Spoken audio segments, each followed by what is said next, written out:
Kia ora, everybody. I will invite Councillor Moody to open with karakia. Whakataka te hou ki te uru, whakataka te hou ki te tonga, kia mā kina kina ki uta, kia mā taratara ki tai. I aki ana te atakura, hei tio, hei huka, hei hohu, tihei, mauri ora. Waria, te raki e tūnei. Waria, te papa e tākoto nei. Whakapū mautia te kawa ururoa. Ki te kawa matariki me puaka.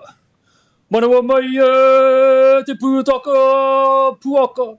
Manawa mai e te pūtaka matariki. Manawa mai e te mātahi o te tau. Manawa mai e te ariki o te raki. Manawa mai e wai ti, wai tā, wai punaraki. Tupua nuku, tupua raki, hururaki. Pahutu kawa me hiwa i te raki. Manawa mai e. Tuturu whiti whakamaua kia tīna, tīna. Haumi e, hui e, tai ki e. Tēnei te mihi ati ki o koutou kua roa mai i tēnei rā mo te hui o no te kau mā tahi rua te kau. I tēnei wā, nau mai, haramai. Kia koutou mai Next Generation Conversation, rawa ko Lighthouse Aotearoa, nau mai haramai i Whanganui mātou, ki te haramai, ki te kōrero, kia mātou mō koutou take no reira tēnā koutou nau mai, tauti mai rā. Kia koutou katoa, tēnei te wā o te tau hou, nei rando te mihi kia koutou, manawa tia mai a puaka, manawa tia mai a matariki, kia koutou, I tēnei wā, just acknowledging the rising of matariki and puaka, acknowledging the new year. Happy New Year, everyone. Good to be here, good to this part of our year to acknowledge the past, the ones who have gone before us, the ones who have turned into the stars in the morning. When we look up and remember the ones who have gone, they will shine upon us. Just acknowledging yourself, John, for the passing of your mother. Lots of aroha from us here around the table to you in your hard times. And tēnā koe. We also give acknowledgements to Calvin Coe, former mayor of Selwyn, for his passing, and acknowledge him and his work that he had done not only for the Selwyn region but also for Waitaha, Canterbury. On that note, just acknowledging also Puaka and Matariki, acknowledging us here in the present, but also for the future. And think of the star Hiwa i te rangi, and just think about our mahi here around this table, not only for this time, for the year to come, and how mahi tahi trying to work together and find our best pathway forward. And also acknowledging that it's good to celebrate Matariki, one of our localism activities here, Aotearoa, Te Waipounamu, also following our Mātauranga Māori, following our Maramataka, and it's good to acknowledge that outside the Gregorian calendar and Western science. But on that note, koutou mā tēnā koutou, a tēnā tātou katoa. Kia ora. Kia ora, thank you, Yayan. And yes, too, I would like to pay tribute and acknowledgements to Councillor Sunkel's mother and her passing recently. John, our thoughts as a council are with you and your family at the moment, and we acknowledge the time that you will be going through with your family. We also want to now just pass to Councillor Sunkel to pay acknowledgements to former Mayor Calvin Coe. Thank you, Mr. Chairman, and thank you for those kind thoughts. A busy week of writing eulogies. I made sure I got the right one at the right funeral. Yes. Yes, I would like to take this opportunity to pay tribute to Calvin Coe, who was a mentor of mine. It's a bit sad when all your mentors disappear into the ether. Calvin was a local farmer within Ellesmere and spent 20 years as an elected councillor within the Selwyn district. When he was first elected in the mid-90s, Selwyn had a population of 25,000 people, and there were about 1,900 people in Rolleston. Today, Selwyn's 88,000 people, and Rolleston is at 36,000 people. Along with Michael McGivity, they were part of that team that built Rolleston had the foresight to put in place the iZone and really had a view to the future. And in particular, through Kelvin's time, the swimming pool, a lot of the infrastructure that was put in place was down to the work that he really drove as a mayor through his time there. And he was mayor for, I think, 3 terms, 9 years. So a significant part of the growth of both Rolleston and in particular Selwyn. He had a vision, a wide view of what Selwyn could be. And as others have stated, had a view of what Canterbury could be. He was a very quiet man. Noted in the tribute, he would sit and listen to a debate, and at the very end he would sum it up and tell you why you couldn't do something and the reasons why not, and then come forward with some options to go forward. So it was never a negative, and he never came forward with the option. I joked that he was a prehistoric version of ChatGPT, one that you did not have to put any data in, you just spoke. He summarised it and then came out with the option and the answers. A very special person. I had extra, engagement within St John. He was part of my area committee when we were building the new ambulance station in Rolleston, utilising his skills and opportunities as mayor to leverage some of those things. He had a really wide remit and view of what the community could be and should be, and he is a loss to the community. So thank you for that opportunity. Councillor Mackenzie. Look, and my only addition is more of a personal nature, but Kelvin and I were involved in the thing together for nearly 40 years, I think, and so I got to know him quite well. I always thought he was an extremely good judge of character, and that was made very clear to me when I first got elected to this regional council. I made the mistake of thanking him for supporting me. He said I didn't. Well, maybe there was something in that. Councillor Megan Mackay, I understand that you wanted to have a few words as well.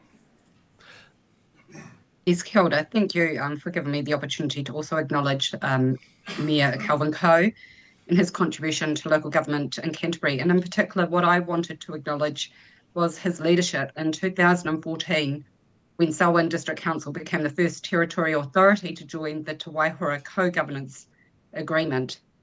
And for what was then a predominantly rural council, that was a really significant and courageous step that he took. And it demonstrated that he had an understanding that effective environmental governance requires partnership, and that Ngāi Tahu voice belongs at the decision-making table around Te Waihora.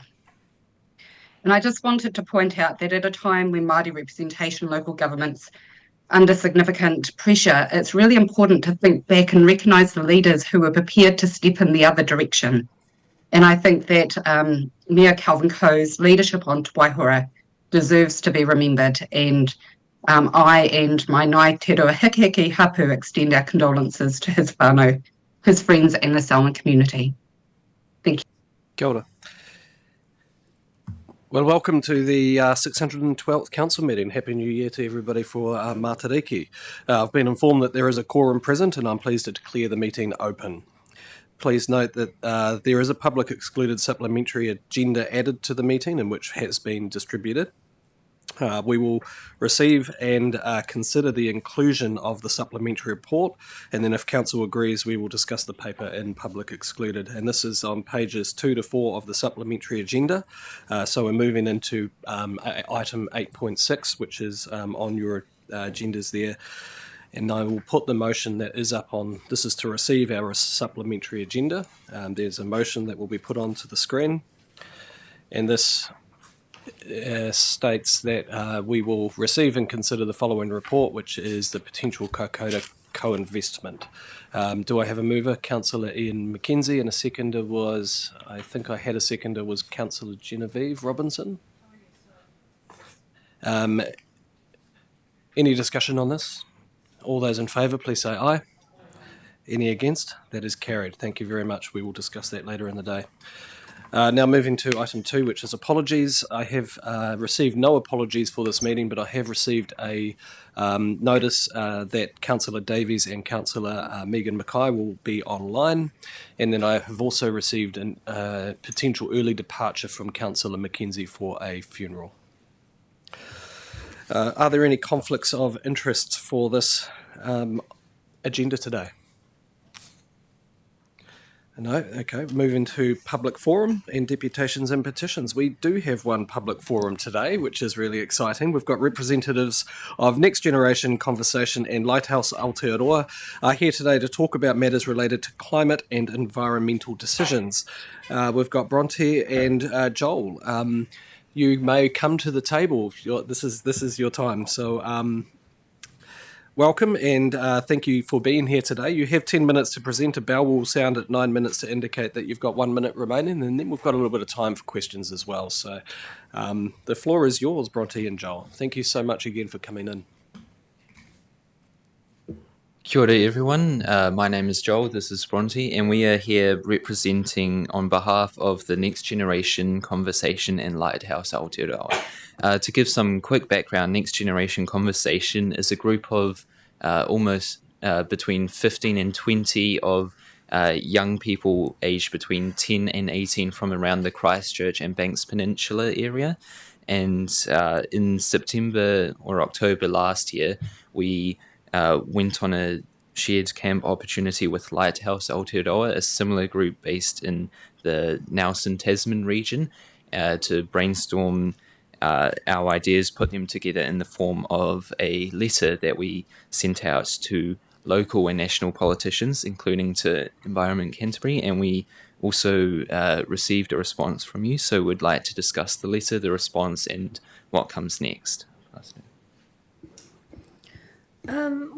We appreciate the response to our questions, and we thank you for the care and consideration that has gone into these answers, as well as the ongoing work that has been done surrounding climate change to help support communities and natural life. I personally like to recognition that climate action isn't just about hitting targets, but it's also shaped by the values that we choose to uphold throughout this process. That perspective reminds us that the decisions made today will affect not only the environment, but also the well-being and opportunities of the people who live within it. I also like how you acknowledge the fact that communities, wildlife, and ecosystems aren't set apart, but rather tied together and therefore can be prioritized alongside the health of our communities. They will only be able to benefit each other in the future, so we should treat them as deeply connected now instead of competing priorities. We value all the work that you have been doing and appreciate that this work is underway. However, one of our hopes for the future is that this work is made more visible and accessible to the public. Making this information widespread and simple to understand is one of the first steps to making sure our climate action comes across as united with everyone's ideas on board. Greater transparency in climate action will also help build trust and ensure that communities will feel like they're being heard and engaged with throughout this whole process.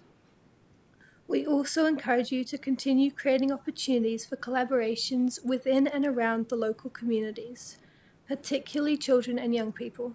This again will build trust and make communities feel more engaged, seen, and most importantly heard throughout all this decision making. We challenge you all to think about how you ensure these qualities will be incorporated into future work and how we as children and young people can help and support you. We all want to be part of a solution that sets us up for future generations and for a more sustainable future. Thank you again for your time, and are there any questions? Thank you so much for the presentation and the conversation. Is there any questions? Councillor Campbell and Councillor Davis. Thank you. Councillor Robinson. I have one question. So you said you'd like us to work to make what we're doing in the climate action space more accessible and more visible. We think we're doing quite a bit, but clearly we're not doing enough. What are the things that you think that we could do better or that we're not doing that you think would make a difference? I think for adults, this information may already be way more accessible, but especially for children and young people, if you want them to be engaged with and listened to, they also need to have the same access to this information. And while they may already have it through parents, there's also an aspect that they need to be educated around what this information is and made it accessible for them. So I'm just going to drill down a little bit here, see if we can get some specifics that we could take some action on. So, for example, our website, which even some adults have difficulty finding their way around, and even some counsellors, to be perfectly honest. Do you think things like, for example, a separate website focused at children might be good? Do you think there are some social media that we should be on to get to young people more? Do you think we should be going into schools more? Some ideas of what you think might actually work. Yeah, I think that's very good. And I think the ideas around, a lot of young people are very invested in climate education, climate participation. However, there's also a large group of people that are more apathetic to the side of actually going in and doing action. So I think meeting people in those places where maybe they're not first going out to look for it, but rather you can meet with them, whether that's through online, digitally, through social media, or going into the schools and promoting this education and action. But yeah, do you have anything? Councillor Davis. Hi. Yes, I struggle talking about climate change with my peers, partially because it is so complicated and the language is, it's more complex than it needs to be. When you strike that with your peers and have a hard time talking to your peers about it, what sort of methods do you use or do you just forget about talking about it with the wider peers? I think specifically for me, I've always been able to use like personal examples because from where I live on Banks Peninsula, Governor's Bay, so I'm right on the water, and I think it was a bit different because my school, we went through the climate change learning program, so we already all had a basic understanding of this, and then climate change and the adaptation plans, they were all quite specific for us, so we could see the effects of climate change right, like on our front doors. So having some knowledge helps with the conversations, is that what? And Joel, what do you? Yeah, I think just basically the same, yeah. Nothing too much to add, really. Councillor Robinson. I just wanted to say thank you for coming to speak to us about this today. And like Councillor Davis, it is a complicated topic to bring up and quite controversial sometimes, though it shouldn't be. But from after we declared here, a climate emergency a few years ago, we have incorporated climate policy and direction in the majority, if not all, of our planning and that sort of thing. But I think you're right. I think being really transparent and open and having climate at the forefront of everything that we do is prudent at best. And I think we could do more probably in the youth engagement for climate in particular. We do have a dedicated youth program and EnviroSchools. And maybe it's something that we could bring up with the education group and see where we're tracking with that. So thank you for your chat today.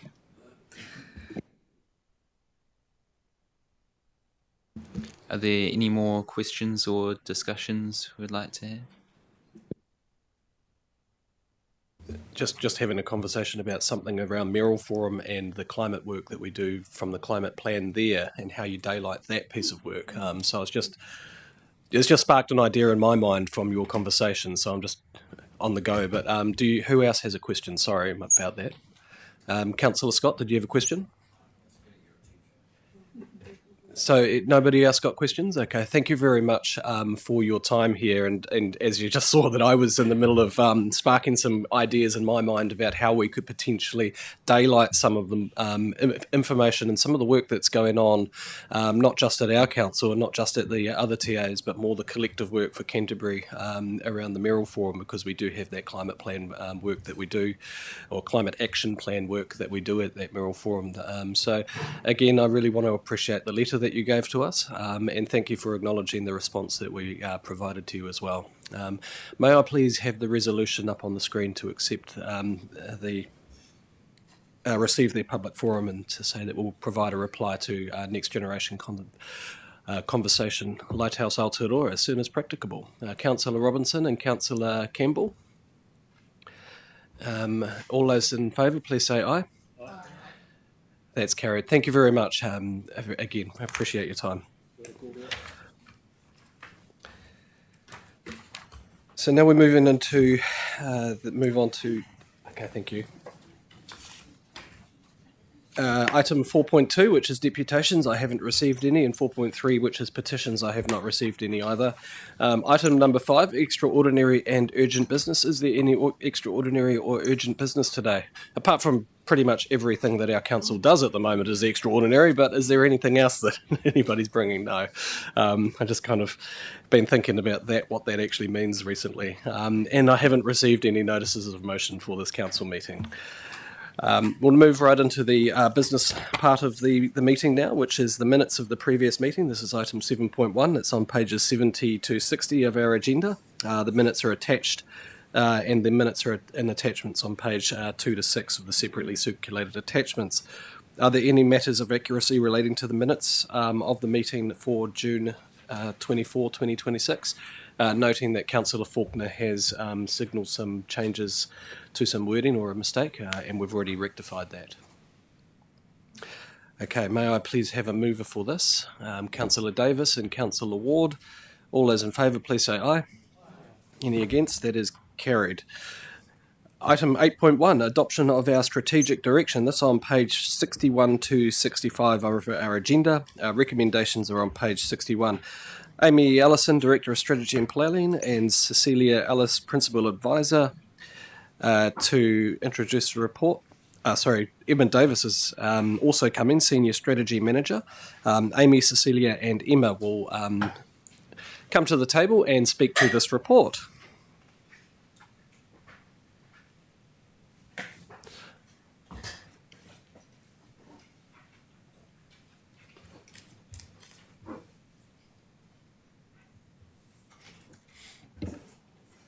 Morena councillors.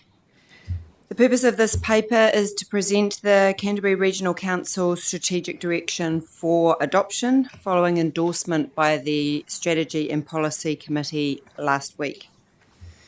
The strategic direction provides a framework for decision making, including long-term development, operations, business. It is our guiding star. It is more streamlined and clear, and it will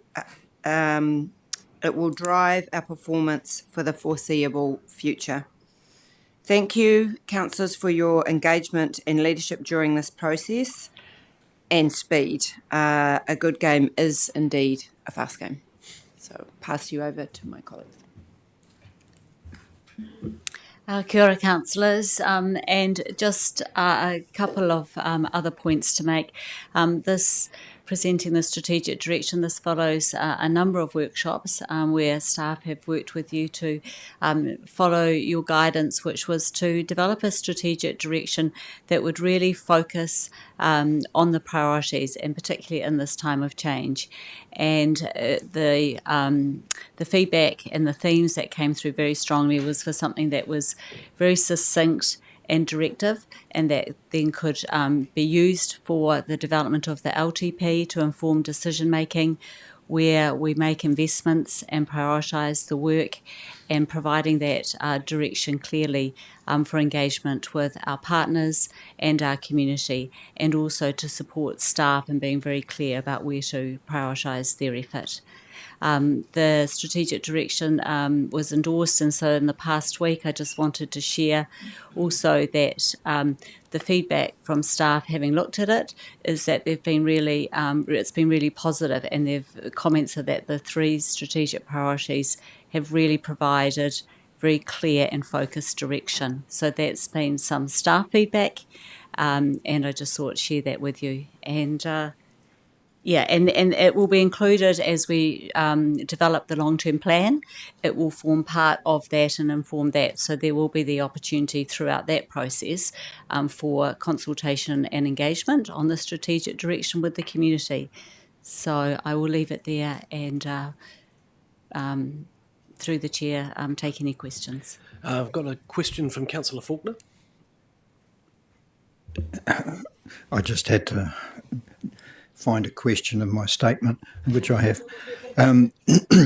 When I look at the strategic direction, it sort of took me back to the zone committee process in the Hurunui Waia, and we had our policy and rules, and on the back page of our zip or one of the documents, we had lines going from all different directions, seeing how everything linked together. And I looked at that document and I thought, yeah, that does fit in the same process. And I was drawing lines all over the place, and I was really pleased to see that they all intersected. So I thank you very much for doing a very good job on that. I think it's excellent. But my question is, have you considered drawing lines on the pages and showing how they all intersect together?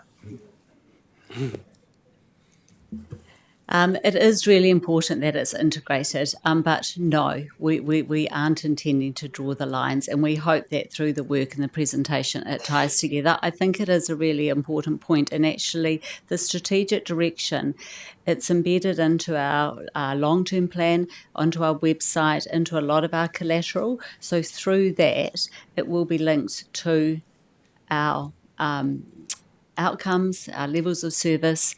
So there will be lines, but they won't be drawn on the document. But we will make those connections very explicit as we actually put the strategic direction into practice. Thank you, Councillor Faulkner. If I may, Chair, just to add to that, it has been a requirement for the team that our strategic direction does naturally cascade down through the rest of our performance framework. So the exercise we have outside of the room done just what you've done. Visually, it was a bit of a visual pizza. So so we made the decision that through hierarchy it will naturally flow. But as Emma has said, we will ensure verbally in the writing and that is made clear of the connections, because some of the lower elements have multiple connections, so it can be a little confusing. So from an accessibility point of view, that's what we've ended up with, but we take your point. Councillor Megan Mackay.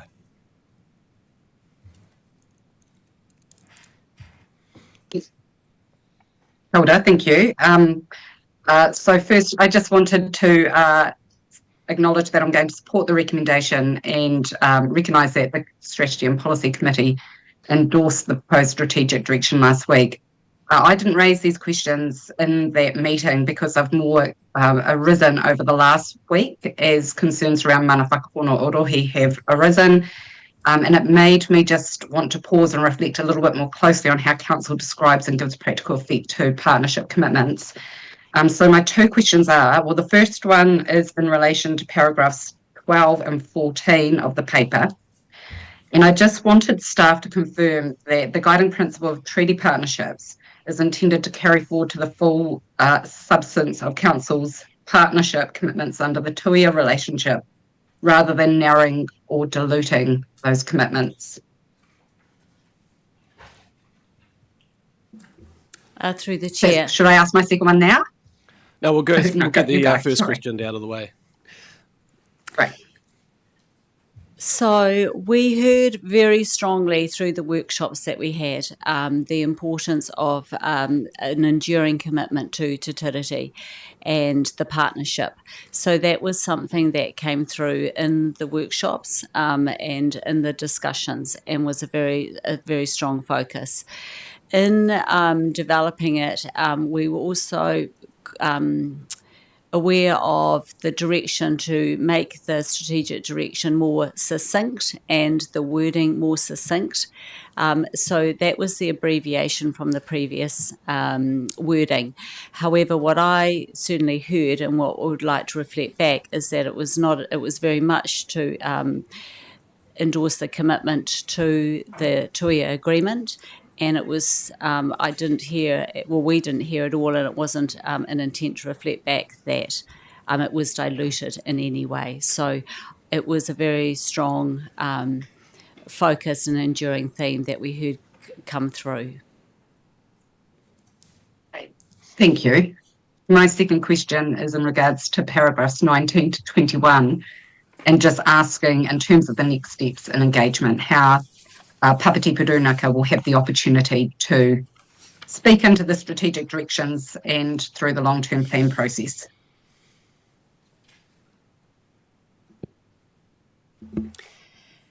Through the chair. So we are, as I said, this will form part of the development guide, the development of the next long-term plan, and there will be a formal consultation on that long-term plan. So the strategic direction will be part of that.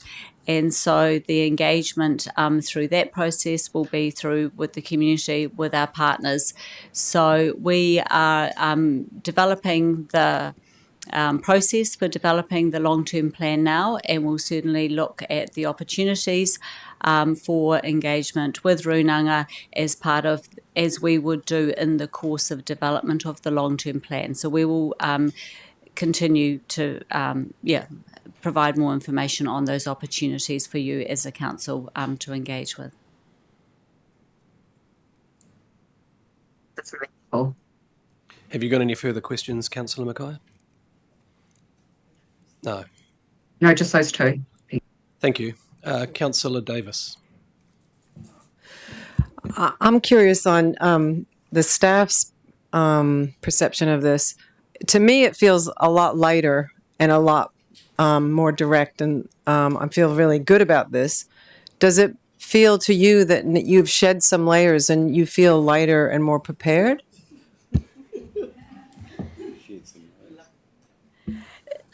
Yes, absolutely. That's what we set out to achieve with yourselves, working with you. And actually, I was really delighted to actually, because we've been very close to the development of it and have heard all the conversations, but to actually present it and then see our colleagues across operations come up to me and say, I really, this really resonates, it's really focused, it's meaningful, it's something that we can do with. So I was really delighted with that, because those aren't the staff that have been in the room and heard all of the conversations, but that we were actually able to portray that and represent that in the strategic direction, I think is really positive.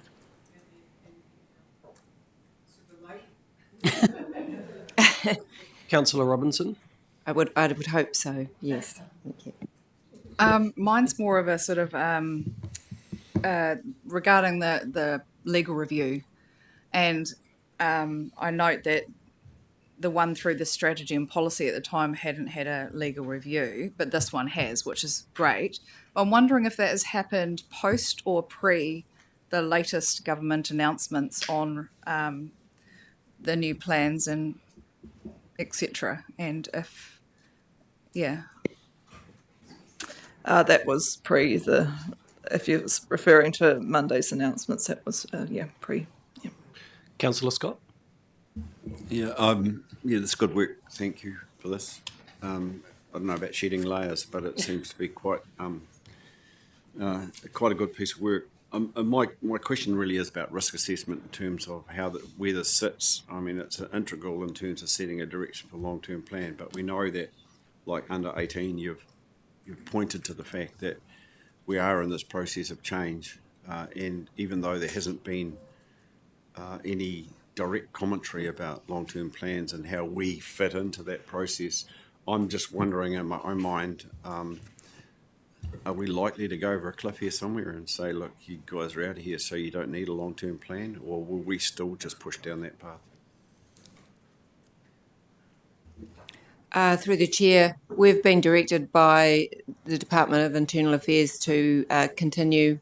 The legislation is still in place, that we've got the requirement for a long-term plan. So we are following that direction. And I'm just going to step in here because I think that's more of a political question as well. And the conversations that from the chairs of the regional sector have had with the government in this space is that the law is still the law until it's not the law, and that was reminded to me just of this morning. And we still have to do what we are required to do. I know MCERT are looking at this and are going to be trying to provide some advice, but there will need to be a legislation change for us to change what our statutory process is. We've got another one later in this agenda as well. That's a similar situation. That's a good interruption, but I think that we need to keep that on some sort of stove somewhere. If it is a political issue, we are part of that political process. I wouldn't like to think that we take that internally and just not do anything about it. We need a discussion on that, Dion, because a lot of work goes into this, a lot of resource goes into this, a lot of thinking goes into this, and I think I guess you'll be making those points to MCERT or whoever. 100%. Yep.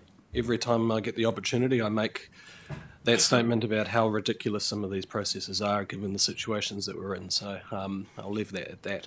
Is there any other comments or questions, I should say, before we move into debate? Just before you move into the debate, so absolutely, as your officials, we will follow the direction, but at the moment, we're bound by the law as it stands. So until we're told otherwise, Chair, we will continue to prepare the long-term plan. And as with everything, it is a extraordinary time, so it might come in extraordinary business at some stage. Thank you so much, very much, for the work that you have done. I just also want to thank Councillor Mackay and Councillor Lamont for leading the work through the Strategy and Policy Committee to get us to this point. I think it's been a really useful process, and it's been a very good result that we've got out here. So thank you, everybody who's been involved. Can I please get the resolution up on the screen? So the recommendations are on pages 61 of the agenda. May I have a mover? Councillor Lamont is very keen to move this. Anybody who wants to second it? Councillor Faulkner. Any debate? Councillor Scott. Yeah, I'd just like to reiterate, I know it's all the subject and I support the recommendations, but I do think that we're in a new norm. Like, it is a new normal. We can't be surprised every time something happens, but it seems to be happening pretty quickly. As a councillor, I would like to be advised of those things.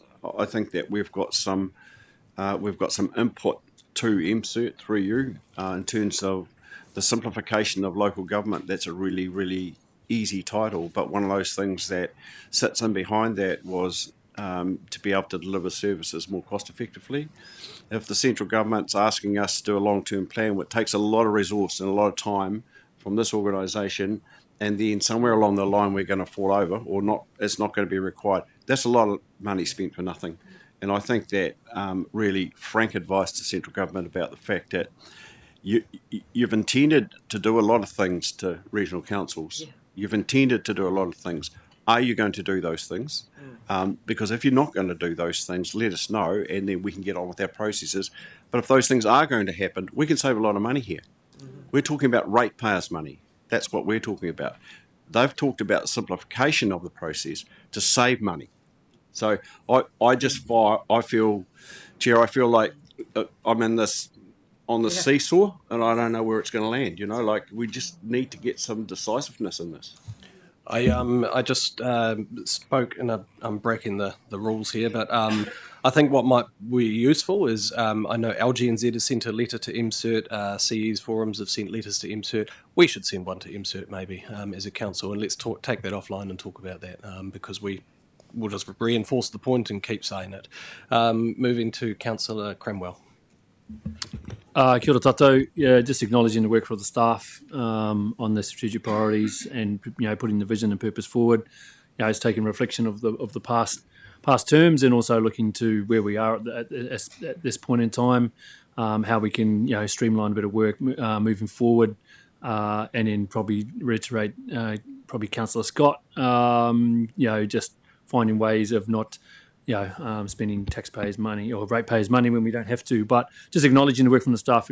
Still, as we heard before, the law is the law until it's not. Guiding principles to Te partnership, and just reiterating our Te Tuia relationship, and especially the answers to Councillor Mackay's questions before from staff. Just reiterating that. Just to know that moving forward, that we still want to be a Te Riri partner of excellence, working with our mana whenua. Kia ora. Any further discussion? Councillor Faulkner? I'd just like to reinforce some of the comments made by Councillor Scott that initially when it was put in fraud that we needed to do a long-term plan, I was not supportive of that because I could see it was a potential high-cost exercise and ratepayers will bear the burden. But as everybody has stated, the law is the law and we have to do it. And I think within that context there will be opportunities to provide information to any new unitary authorities that are there and pass that on. Okay, just before I pass on to Councillor Lamont to finish off the debate, I just wanted to say again thank you to everybody who has done this work, and I'm really pleased to see one of the strategic priorities here being that effective catchment-based management and stewardship. For me, that's really, really important for the work that we're doing, and also having that as a strategic priority so that we can champion that as the transition of whatever happens into the future. It would be upon us to make sure that that becomes a strategic priority for whatever entities move into the future. I think that is, for me, something that is a potential non-negotiable. That is, if we want enduring change, that is upon us. That is one of the principles that I think is going to have to stand through, because otherwise we don't want to be in this process for another 10 years time or 20 years time, because it's destabilizing and it's really tricky and it wastes a lot of money and time. We could have been spending a lot more time on doing things rather than thinking about things. Just on that note, I just saw another hand go up, Councillor Robinson. I did say that I was going to end the debate, but I'll let you go, and then I'm going to go to Councillor Lamont. No, apologies. I just thinking I would feel negligent for not having supported Councillor Cranwell and Councillor Mackay in their commentary. And, it's speaking of like North Stars or Bright Stars or whatever. The only thing that makes sense for me in this massive change is actually knowing that our relationship, whether or not it's done by force or maintained just for the sake of maintaining it as a council, it's the only thing that makes sense for me when I discuss the environment, because it's consistent and it's a consistent voice. So I just wanted to say that, it feels very uncomfortable at the moment, but I think the majority, if not everybody around the table, has the intention of delivering our own promises over the last, mine 4 years, but others different. So I just wanted to say that to my colleagues at the table. Thank you. Councillor Lamont, let's close this debate up. Thank you, Chair. Without purpose or direction, we are nothing but an overhead. A strategy is a guiding star. More than ever, it is important to have a clear head and a steady hand as we chart our course heading towards our true north. We've worked at pace, and it's important that our long-term plan alongside our strategy is informed. I want to thank the staff and councillors who have worked so hard in bringing this strategy for adoption today. It clearly reflects our intent and oozes with the vibe that will ensure good decision making going forward. I gladly move this motion. Thank you. All those in favour, please say aye. Any against? It's carried. And Councillor Moody is abstaining. You want that noted? Okay, noted. Moving to item 8.2, Chief Executive Employment Performance Remuneration Committee appointment of committee member. This is on page 66 to 67 of the agenda. Recommendations are on page 66, excuse me.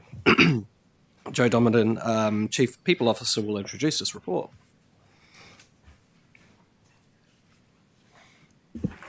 Kia ora koutou. Take it as read, but noting we've had a resignation from the committee, and the purpose of the discussion now is to appoint a new member to the committee. So I'll hand back to you, Chair. Okay, thank you. Any questions? Councillor Mackenzie? Oh, okay. Councillor Davis? Just saw my name in this. You've got Davies. Oh. As the members in the committee. Well, it's noted. Councillor Scott? No? You had a question, I thought. No, I was going to move it. Oh, okay. Mackenzie might have done that. I'll Right. second it. Yeah, no, Ian's going to... Is there any questions of Joe? Okay, Joe, thank you very much. You may move back from the table. May I get the resolutions up on the screen? I've got Councillor Mackenzie who wants to move it, and it seems like Councillor Scott was going to second it.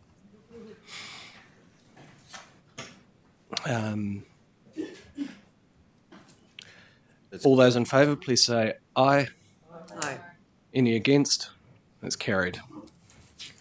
It's just like eating your breakfast. Moving on, 8.3, representation review for the 2000 and... it was Councillor Mackenzie and Councillor Scott.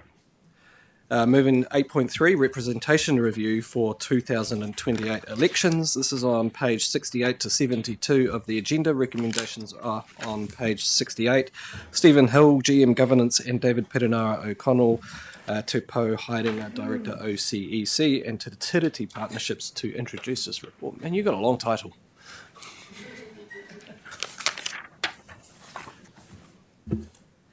Kia ora koutou. Thank you, Chair and Councillors. This is another of these reports that we find ourselves in somewhat of a holding pattern between existing legislation and something else which is coming down the track, which we are not quite yet sure what that will be. But in the meantime, we do have some issues to deal with and respond to, and that's what is set out in this paper.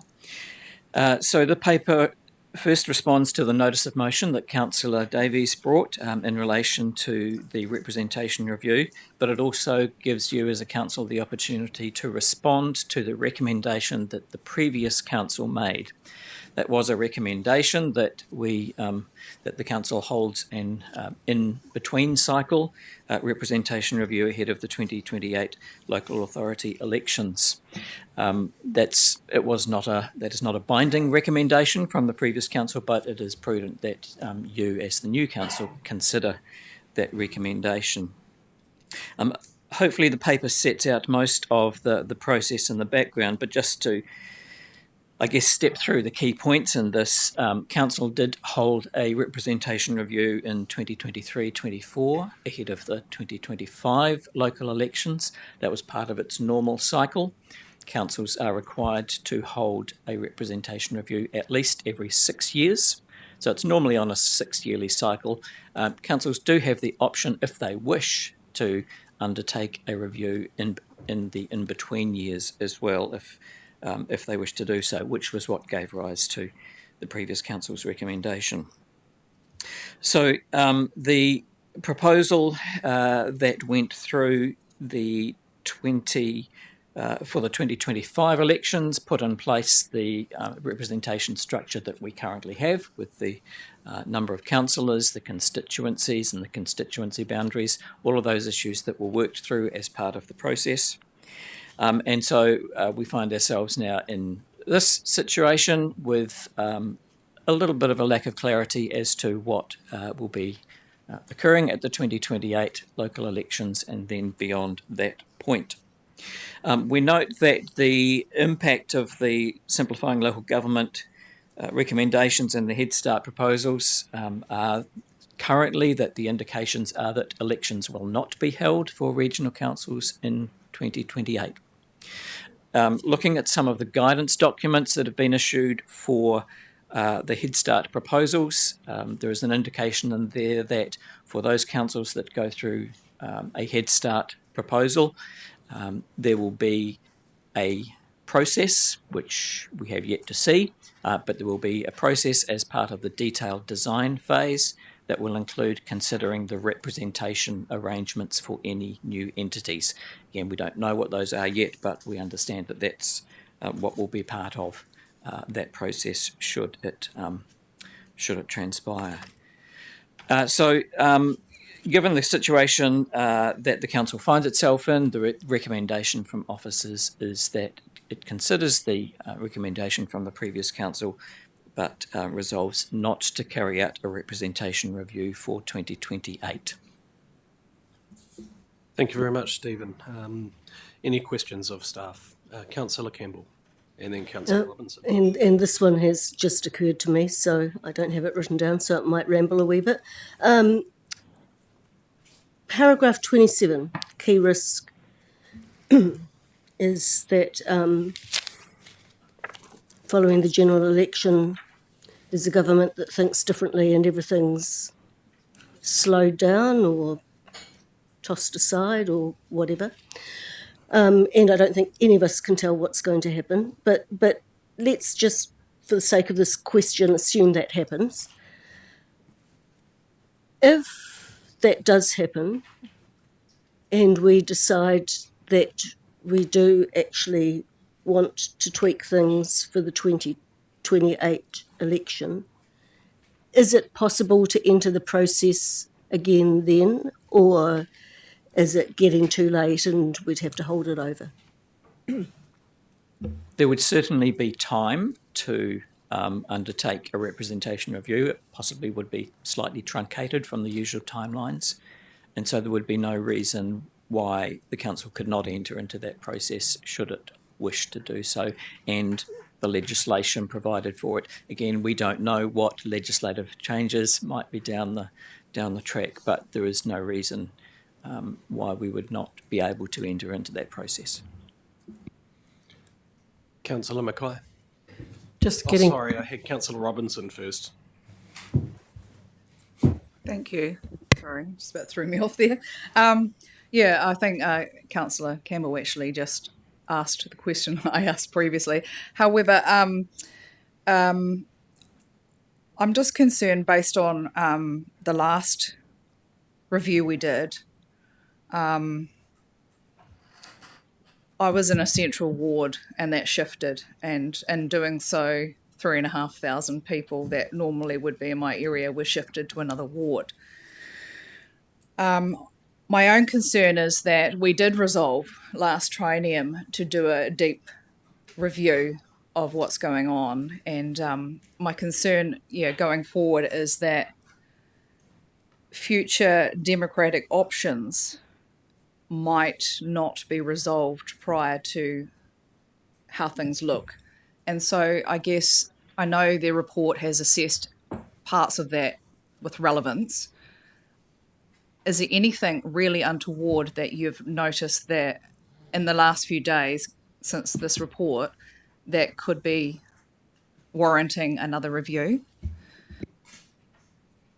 I don't think officers have noted anything else particularly significant. I think one of the points to note is that certainly in the current legislation, the Local Electoral Act primarily, those principles of fair and effective representation in communities of interest are hardwired into that legislation. And one assumes or hopes that they will be carried forward into whatever either replaces that legislation or that legislation is carried forward, so that those issues would have to be traversed again by whatever entities come into place. Davo? Kia ora, councillors. Just probably one of the reasons behind the suggestion of having an additional representation review was noting that we sit outside of the cycle of Christchurch City, or opposite to the City Council. And so we end up in a situation where the city wards potentially change, which then get out of alignment with the constituency boundaries.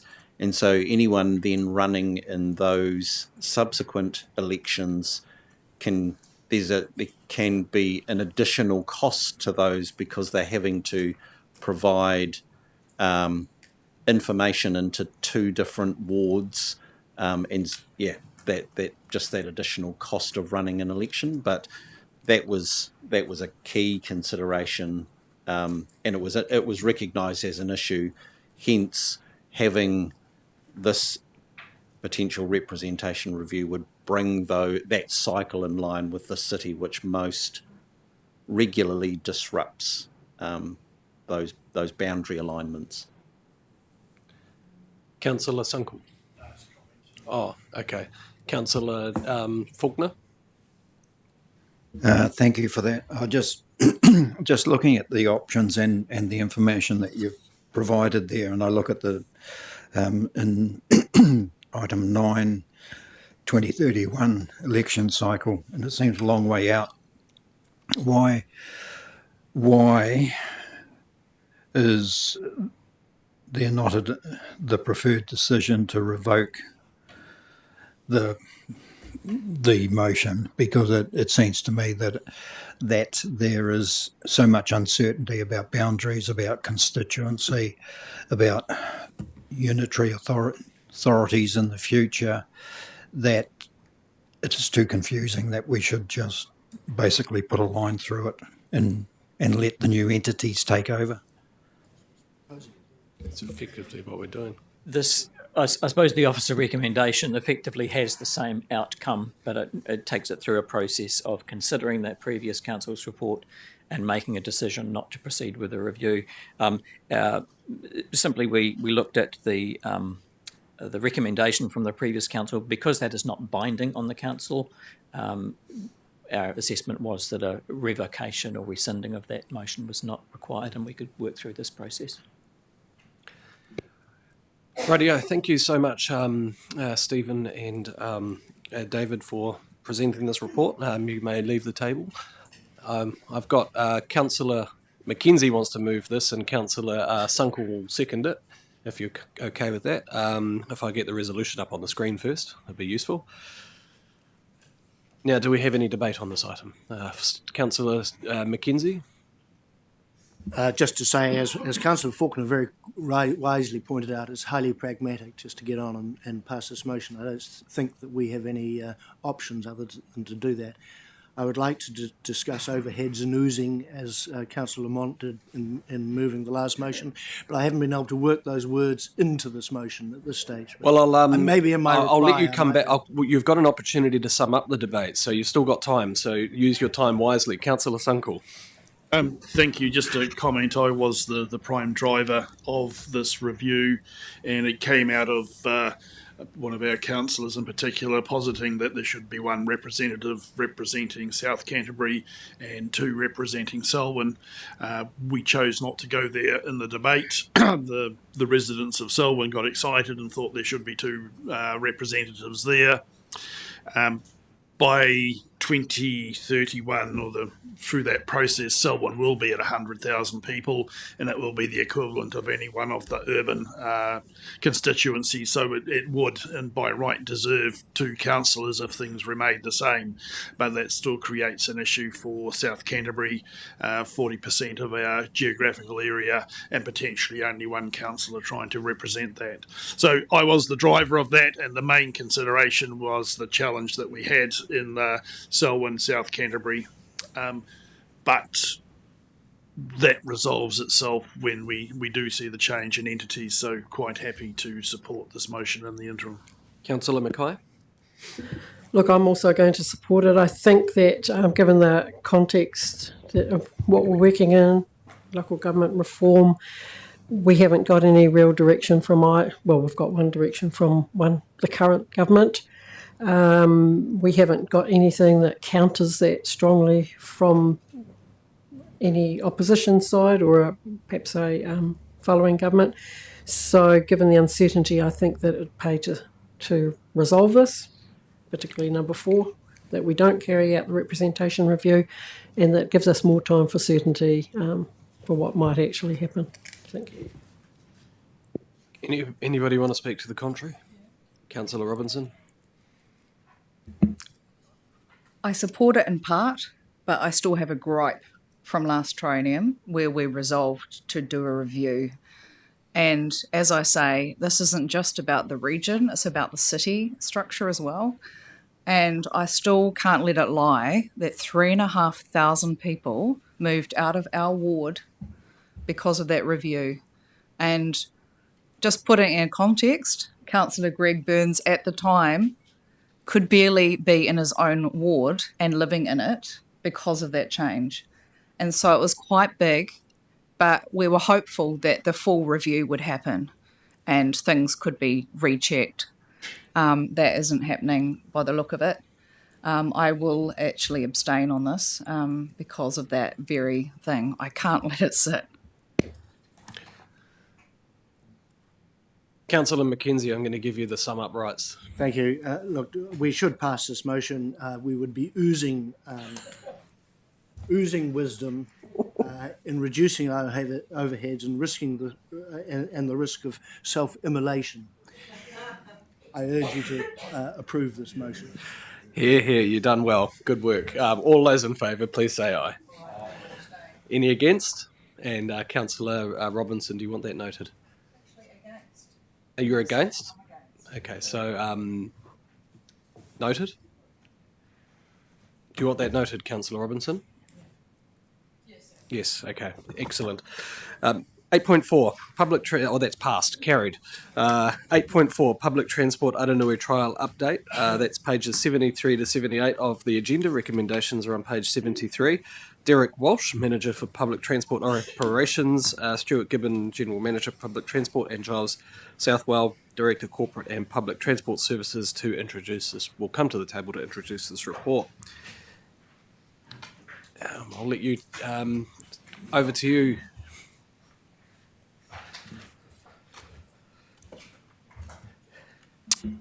Through you, Chair. So this is a paper bringing back a request for a small amount of additional funding following the work that's been done on the Aranui public transport trial. But I'll hand over to Stuart or Derek to talk you through the detail. I probably won't say a huge amount more, to be honest. We're at a situation where we've completed the detailed planning. We've started to get the quotes in from operators, traffic management, etc. So we're here to ask for an additional 120k to cover the expected costs of the trial and the expected maximum costs of the trial. So I'm going to take the paper as read beyond that. Ultimately, subject to approval today, would be good to go for the end of August. Okay, questions. I've got Councillor Ward, Councillor Campbell, Councillor Scott, Councillor Lamont.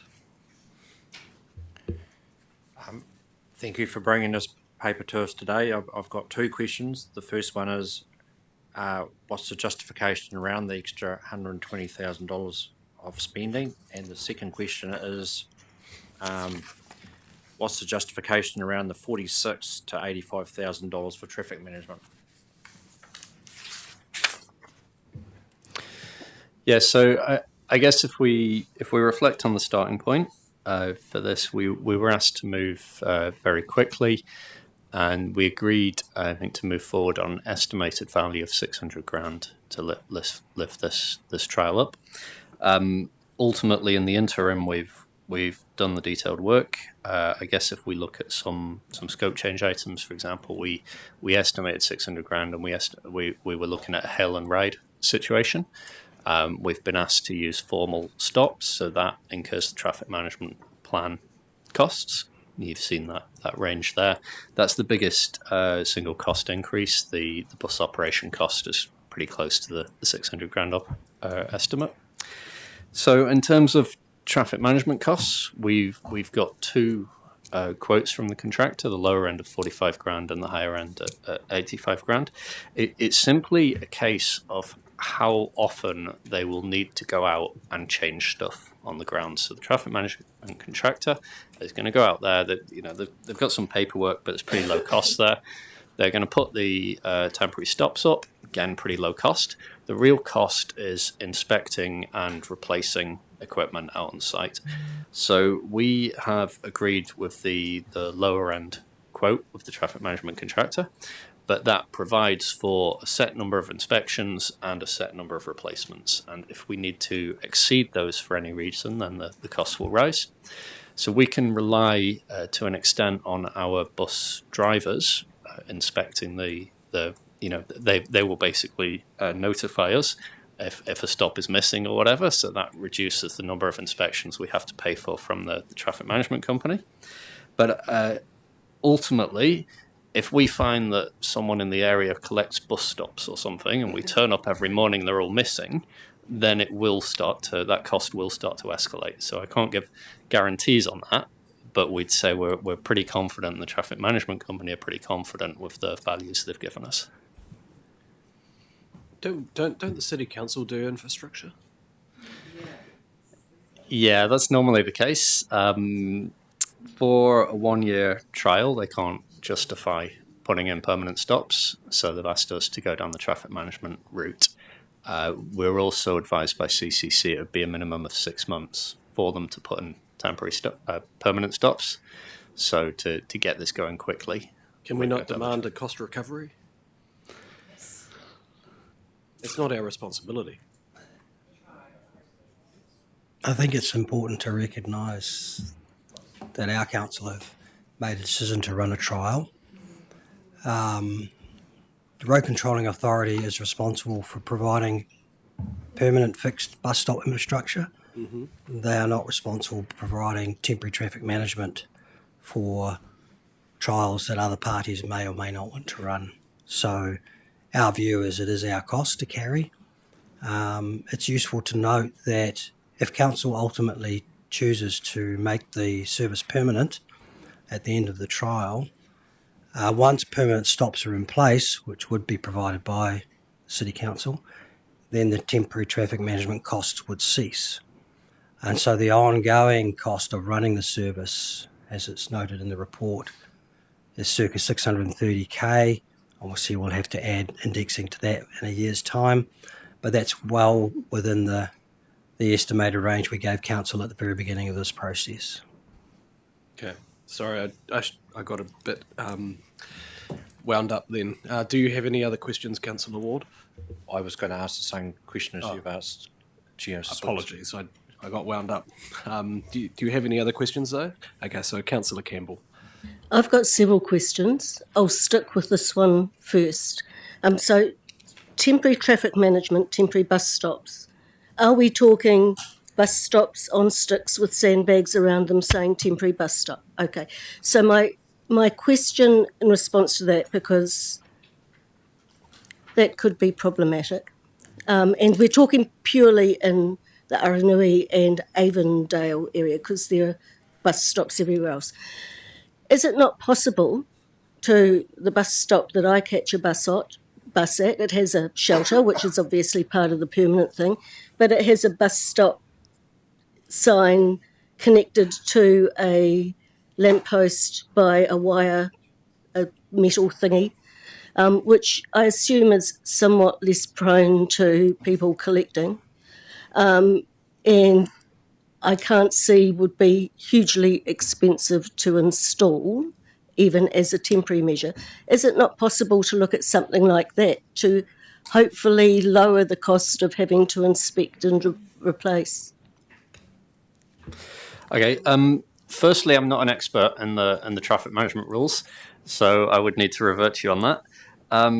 Immediately, the practical thought that springs to mind is: can we find the right posts in the right location? If we can, then practically it seems like a great idea. But again, I'm not an expert in the rules. But I think the big question will be whether we can actually find the right infrastructure in the right location. So I just recommend that we investigate that. That's okay. Other questions, and this has come from questions on social media. There's 3 schools along this route. We have people saying, why can't it be at the time that the kids get on and get off? And I've pointed out that actually this is a loop, and if you change one somewhere, then it's going to have an effect later in the day. But have you actually consulted with Haeta, Chisnawood, and Shirley Intermediate was one that was specifically raised, about timing things so that possibly their kids could catch the bus? So we have aligned the timetable to work for Chisnawood. We think that that's the key demand in the area. Haeta, none of the pupils from there that we're aware of actually use our school buses at the moment, so we don't think that's a big draw. I think I have one more. Let me just try and find it. No, actually it was about the factors that might make us go from the 46 to 85, but you've answered that. Thank you. Councillor Lamont. I've got Great. you. Thank you. Just for a degree of comfort, clarification, I'm all into the public hygiene that transparency, bringing the light of day on things brings. So looking at point 4 of the recommendation, what does success of the trial mean that will lead to the trial becoming business as usual? Could you just unpack that a little more for us, please? Sure. So, as we've noted in the paper, based on success criteria that are yet to be finalised, Council will make a determination as part of their long-term plan deliberations in May, because that ultimately influences your forward budget. So we will bring to Council a range of information that supports your decision-making process around whether or not you believe the trial has met its success criteria. Prior to that, and before Christmas, we intend to seek guidance from Council as to what the levels of performance you deem to be appropriate to reach a success threshold. We've identified a range of different measures we can use. And those measures have been chosen specifically to enable you to benchmark against other services that we operate. So as you know, we have a range of different performance levels across our network depending on the shape and size of the route. And some of those services perform very highly, and some of those services from an economic perspective don't perform very well, so they have a very low fare box recovery and a very high subsidy rate per trip. So ultimately we'll be asking for guidance from Council as to where you determine a success is relative to our existing network, because that's kind of an important measure. Council have been presented with information over the last 12 months around the performance of various routes, around the guidance and direction from government on reviewing high subsidy routes with the view of maximising value for money out of the assets we have. So all of those points come into this conversation to determine what your appetite is for continuing to fund a service, how you weigh up economic performance versus social performance. That's really the key trade-off that you're going to be asked to make. It's also important to note that if Council decide to retain this service as a permanent service, it is deemed then as an improvement to our network. We've added something new. in order to attract government funding for improvements, we are required to complete an investment case process, and that investment case has to demonstrate a level of benefits outcomes that is satisfactory to central government. NZTA produces a set of criteria. If we look at like types of routes on our network at the moment and measure those against the performance criteria that are currently marked for improvements, it's unlikely that we would achieve government funding for this service in the future. So that will be part of your decision process, your willingness to fund it totally through local share. And you've already made a decision to fund this totally through local share for the trial, so that's you've kind of set an expectation there. So we will bring a bunch of information back to you to help you make that decision, and we will seek your guidance in the next several months to set the thresholds to measure against. Councillor Megan Mackay. Just lowering my hand because that was the answer to my question. Thank you. Thank you. Councillor Faulkner. Yeah, thank you for that. I noticed there was a couple of words that came out.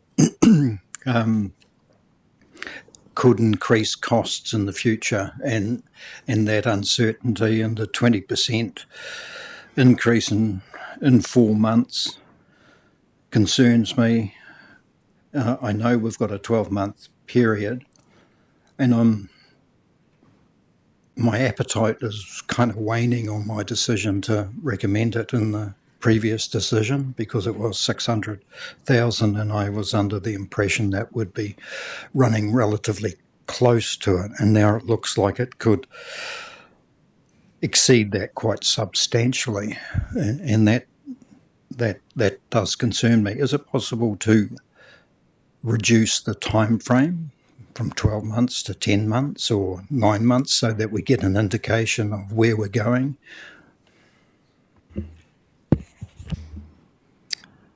So the decision, as you know, made by council was to do a trial for 12 months. What we do know is when we start something new, it very rarely achieves its optimum outcome within the first few months. And so you need a relatively decent period of time for communities to engage, to change their behaviour and demonstrate a consistent level of use. So 12 months was determined to be the optimum period of time, and that fitted in with our cycle of decision-making and funding processes. In terms of the increase in cost from the estimate that we gave you earlier in the year, as Derek explained, the ground rules changed a little bit since we gave you that number. It is good to see that the cost of actually running this service is very close to the the estimate we gave council. And as I said before, once the temporary stops are no longer needed, we will settle back into that normal level, subject to inflation, of course. If we shorten the time frame, we run the risk of not giving the community the requisite amount of time to engage with and settle into new behaviours, and that undermines the purpose of the trial in the first place, I think. Council are going to be asked to make a decision in May, which is not in 12 months' time, it's shorter than 12 months' time. So we will be bringing you information up to April next year. So that's, 9 months worth of usage data. Recognising that once we turn something on, it's invariably challenging to turn it off. And so we need to give the community time, if council make that decision in May, to give them time to accommodate that the service may be removed. So I think staff's recommendation would be not to shorten the trial. Best case, you could shorten it by 1 month to June, because that's the end of the financial year, and you will have made a decision in May anyway. And if your decision is to continue, that funding will start in July. So taking 1 month off makes sense to me. because there's not a lot of value in extending beyond your decision date anyway. That would be my suggestion. All right. Well, I've got a few more questions here. Councillor Davis, McKenzie, Mackay, Robinson, and then Campbell. Thanks. That's really helpful, that information. I mean, I'm just looking at it going ahead. There's a big gap in this network. It's right through Aranui. City Council potentially will know more in August. But is there an opportunity that we can work with them much more closely on this? So, because if they are going to end up, I mean, this is an urban thing, and I mean, I love my rural councillors, but it's kind of crazy that we're debating it in this chamber because it's half and half when it's actually going to end up, and it's a city thing. So, do you guys have any insight into how we could get them involved in this trial? The city are already involved. We've been collaborating with them quite significantly on this project. No, and to be fair, I appreciate I am an officer of Canterbury Regional Council, but it's always good to put someone else's hat on to understand their point of view. They are up for a circa $50,000 per bus stop of capital cost. And it's not unreasonable for them to want to be sure that a service is going to be permanent before they invest that money. Some councillors may know that if we look around the city today, there are streets with fixed bus stops in them, but no bus running down those streets because the network's changed over time. And so I have a little bit of sympathy for their point of view. We also need to recognise that City Council need to consult on where bus stops will go. They can't just willy-nilly go out and put a bus stop in front of someone's house. So they need to consult with the residents and the community, and that needs to go through the community boards because they have that delegation. So there's quite a process involved here. Suffice to say, as I said, we have been engaged and collaborating with the city on this. We will be providing them with some encouragement to make sure they've got allowances for this in their draft long-term plan, because they too will need to ensure the funding is available, so that when this council makes a decision, if the decision is to make it permanent, that enables the City Council to make their decision around their funding and capital funding, etc. Yeah, so there's a few things in the chain. Councillor McKenzie. Really, my question is, if we don't approve the additional $120,000, what happens to the trial?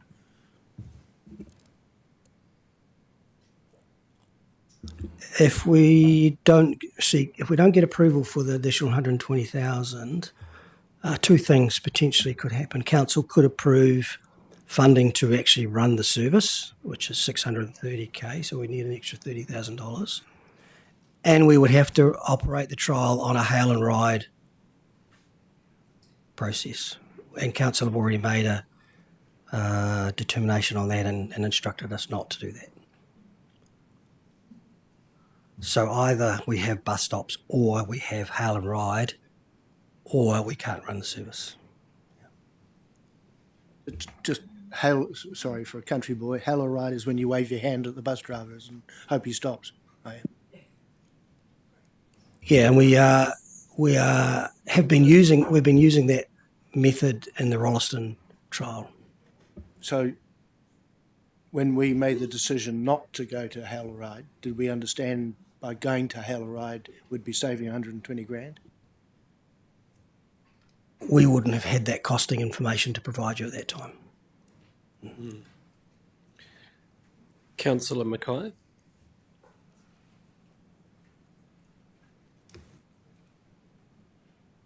I need to formulate my question again because part of it was answered with Stuart, but I need to come back to it. Okay, Councillor Robinson. I actually think this is a very, very good paper, and it's easy to understand. Thank you. I actually, to the contrary of a lot of people's concerns, I actually don't have one, because when I look at a trial and I see a contingency figure, there's always going to be one. And this is less than, 20% or up to 20%. So my question, though, is, was it assumed, I guess, that it could go over the 600? And if so, then I guess maybe we should have had a contingency option at the time as well. So that's all I say. That would have made it cleaner and tidier. I don't have a problem with having a contingency for something so socially needed. So, my question, you just nodded. Maybe we could have brought it back at the time of the original concept, having that buffer. And so you don't really have to talk, but you can. Question? Yeah. Well, I did. Oh. Yeah. So he nodded. Oh, he nodded. Okay. Councillor Campbell. And then, sorry, have you got your question now? Okay. Councillor Mackay. Yes, Stuart, you just talked about the need for the lead-in time to get people knowing about new schemes. Given that this scheme was an approach, or this route was potentially an approach from a group, is that absolutely different? Is there a significant difference in the fact that it's been an approach from the community, and therefore, personally, I'd expect them to get on board the bus quite quick, versus what it would normally be, as you sort of spoke, around route changes and new routes? It's a good question. I think what's useful to reflect on with this particular trial is, in the first instance, as you say, Councillor Mackay, we had quite a strong deputation and advocacy from the community. And there was uncertainty, though, as to where the route would run and what its termination points would be. So we've undertaken community engagement, and that has reached more people in the community than were originally advocating. So that's a good thing.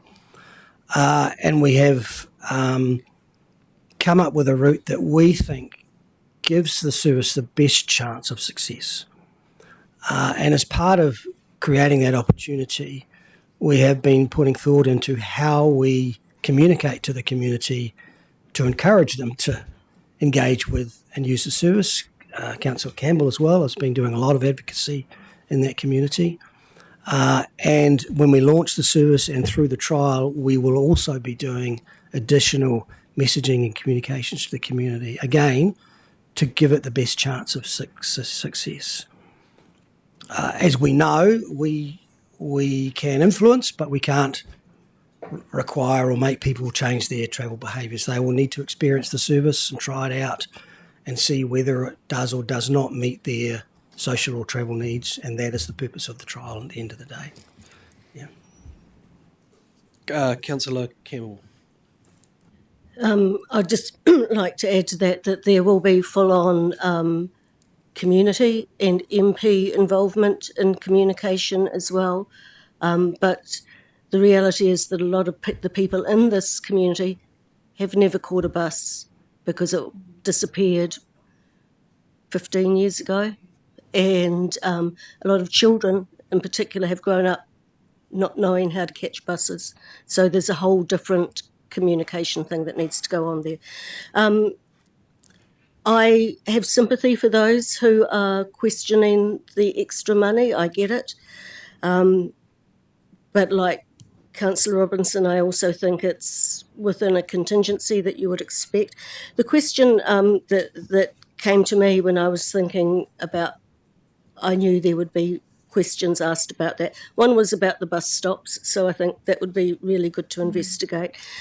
Another one I was thinking of was looking at the timetable, and we're giving a pretty, from what was originally being asked for, we're giving a pretty full service here. And I can see that the timings early morning and later in the evening during the week are actually really good for people who are doing shift work, which would be a lot of this community. But I do wonder if there are savings that have to be made, whether perhaps having 2 less buses, one at either end in the weekends. Whether that would be a possibility. There'd still be 10 services a day during the weekends. They'd still be able to go down to the New Brighton market. They'd still be able to do their shopping. It's less than ideal, but I think if we were going to try and save money, if we had to, that might be one place to look at.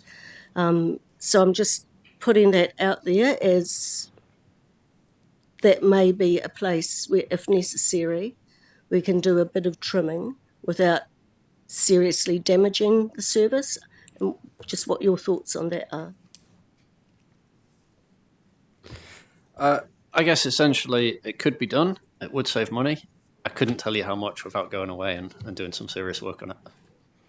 Just to add to that, following the conversation with Councillor Faulkner's question, if we were to truncate the trial to 11 months to the end of June, which is when the financial year ends, and you will have made your decision in May, one way or the other, then that reduces the cost from the maximum of 720 to a maximum of 660. So immediately you're saving money there anyway on the trial cost footprint. And I think if we were to fiddle with the timetable, it's kind of in the margins and possibly diminishing returns in terms of the community engagement and the benefit. That would be my view. Councillor Moody. Yeah, I haven't got much to add. It's good conversation.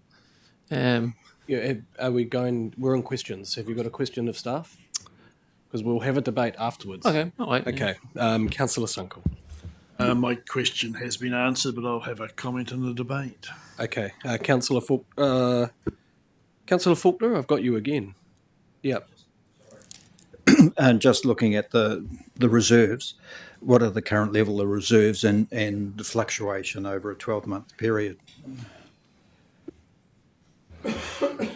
At the moment, the public transport reserve bucket is quite healthy, so this fluctuation will have very little impact on the reserve available for public transport.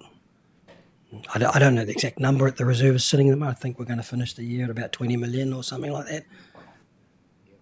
So councillors will recall that, was it last week or the week before, we indicated that whilst the public transport reserves at the end of this year will look reasonably healthy, if you roll forward based on what we anticipate will need to be spent over the next couple of years, they will be basically down to their target level, which is to prepare or insure against shocks. So whilst they're healthy at the moment, the expectation is that over the next couple of years they will quite quickly diminish down to the level that we plan for. Councillor Gerard. Thank you, Chair. Yes, thank you for the report. If that's a humdinger success, after all, Councillor Campbell's work, could we truncate it, do the review earlier and truncate the trial at all? So we will be providing you an update on progress at the end of this calendar year, which will be sort of 4 months worth of usage to give you a sense of how it's tracking. As I said before, once you've started running a service, you probably don't want to turn it off by shortening the trial until you've made a decision as to whether it's going to stay or not. It would be challenging for the community to run it short, then take it away, and then put it back. So I'm not sure that would be the best approach. Yeah. I was thinking, could we make the decision earlier as well? Yeah. Yeah, I think as I said earlier, our advice would be not to do that, because we need the intention of the trial in the first place is to demonstrate whether it would be a success, and you need to give it every opportunity to be a success, and that's why we think running it till at least until June gives it that best opportunity to enable you to have the information to make a decision. I think the other thing to bear in mind that by next May or June, we will be a lot clearer in terms of not only the future of public transport, but more relevant to this conversation, the GPS, the government's funding position, the government, and actually, you know, the previous government was very supportive of public transport. The current GPS, less so. The next GPS and the next NLTF, who knows? We have some expectations or some intelligence that indicates that money is pretty short, but the picture will be much clearer next May or June when you are deliberating on the long-term plan. I've got a question, Giles. I'm still a little bit miffed about the cost of the temporary traffic management.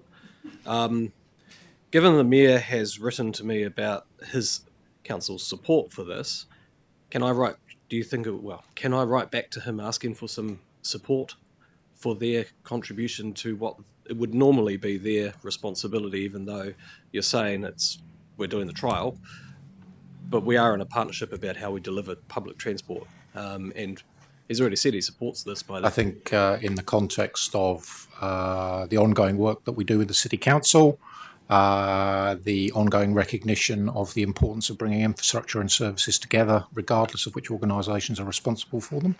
I think it's certainly worthy of correspondence with the Mayor, but I think as Stuart would advise, one of the reasons, you know, in order to get the trial up and running as soon as possible, we need to go ahead with the funding. I mean, I think what I'm trying to say is that I think if they're kind of coming to us and saying this is what you need to consider this, well, actually, I think on the flip side of that, we kind of just need to say these are the consequences, and this is normally the responsibility that you have, notwithstanding what you've just said. So I think that's something else that I could take away potentially and look at. We can certainly draft something for you, Jim. Okay. Rightio. Well, if there's no other questions on this, thank you very much for all of the information that you have shared with us. There's been a bit there, lots of questions. You can step back from the table and I'll just get the resolutions up on the screen. So these recommendations are on page 73 of the agenda. First, I need to get a mover and a seconder for these resolutions. I know you were already in the back of my mind, Councillor Campbell. Councillor Campbell, I just want to ask Councillor Davies, do you want to second this? If he's around, there might be a bit of a lag. Who knows? But I've got Councillor Robinson was waving there. But Councillor Robinson, do you want to second it? Okay, we'll cut Councillor Robinson. Move into debate. So, Councillor Campbell. I did, when I saw this paper, know that there would be debate about the cost. As Councillor Robinson has said, this is pretty much what would be a contingency in many projects. Would it be better if it came in at 600,000? Yes, it would. But have we made a decision that there's a social need in this area that we need to at least give a chance to be proven and to make a success of it? Yes, we have. There is huge interest, I can tell you, from social media and from emails. There is also an unknown in this route, which is not what the original plan was, but as staff has said, this route probably has the best chance of success of any. We look at all sorts of things in our role where there are issues that arise that we decide, yes, let's go ahead and do that for that community, for that environment. Let's spend a few million in controlling wallabies.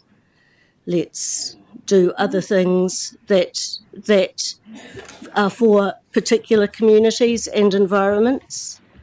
I think we need to look at this as us gathering evidence about the social need and giving this community, which has asked for our help, a chance to prove themselves. They know they have to prove themselves. They know this is use it or lose it. They know that it may not continue past a year, and they're up for that challenge. And while it would be better that it came in at 600,000, I think with the tweaks that have been talked about, we're not looking, it's extremely unlikely that we're looking at the full 120,000 extra. And I think we need to have the courage of our convictions here. Thank you, Councillor Scott. Yeah, thank you. Look, I'll be supporting this, and I think my reason for this is the fact that this community has come to us on a number of occasions with a bit of a desperation in their eyes to get some sort of service. We've made a commitment to that service.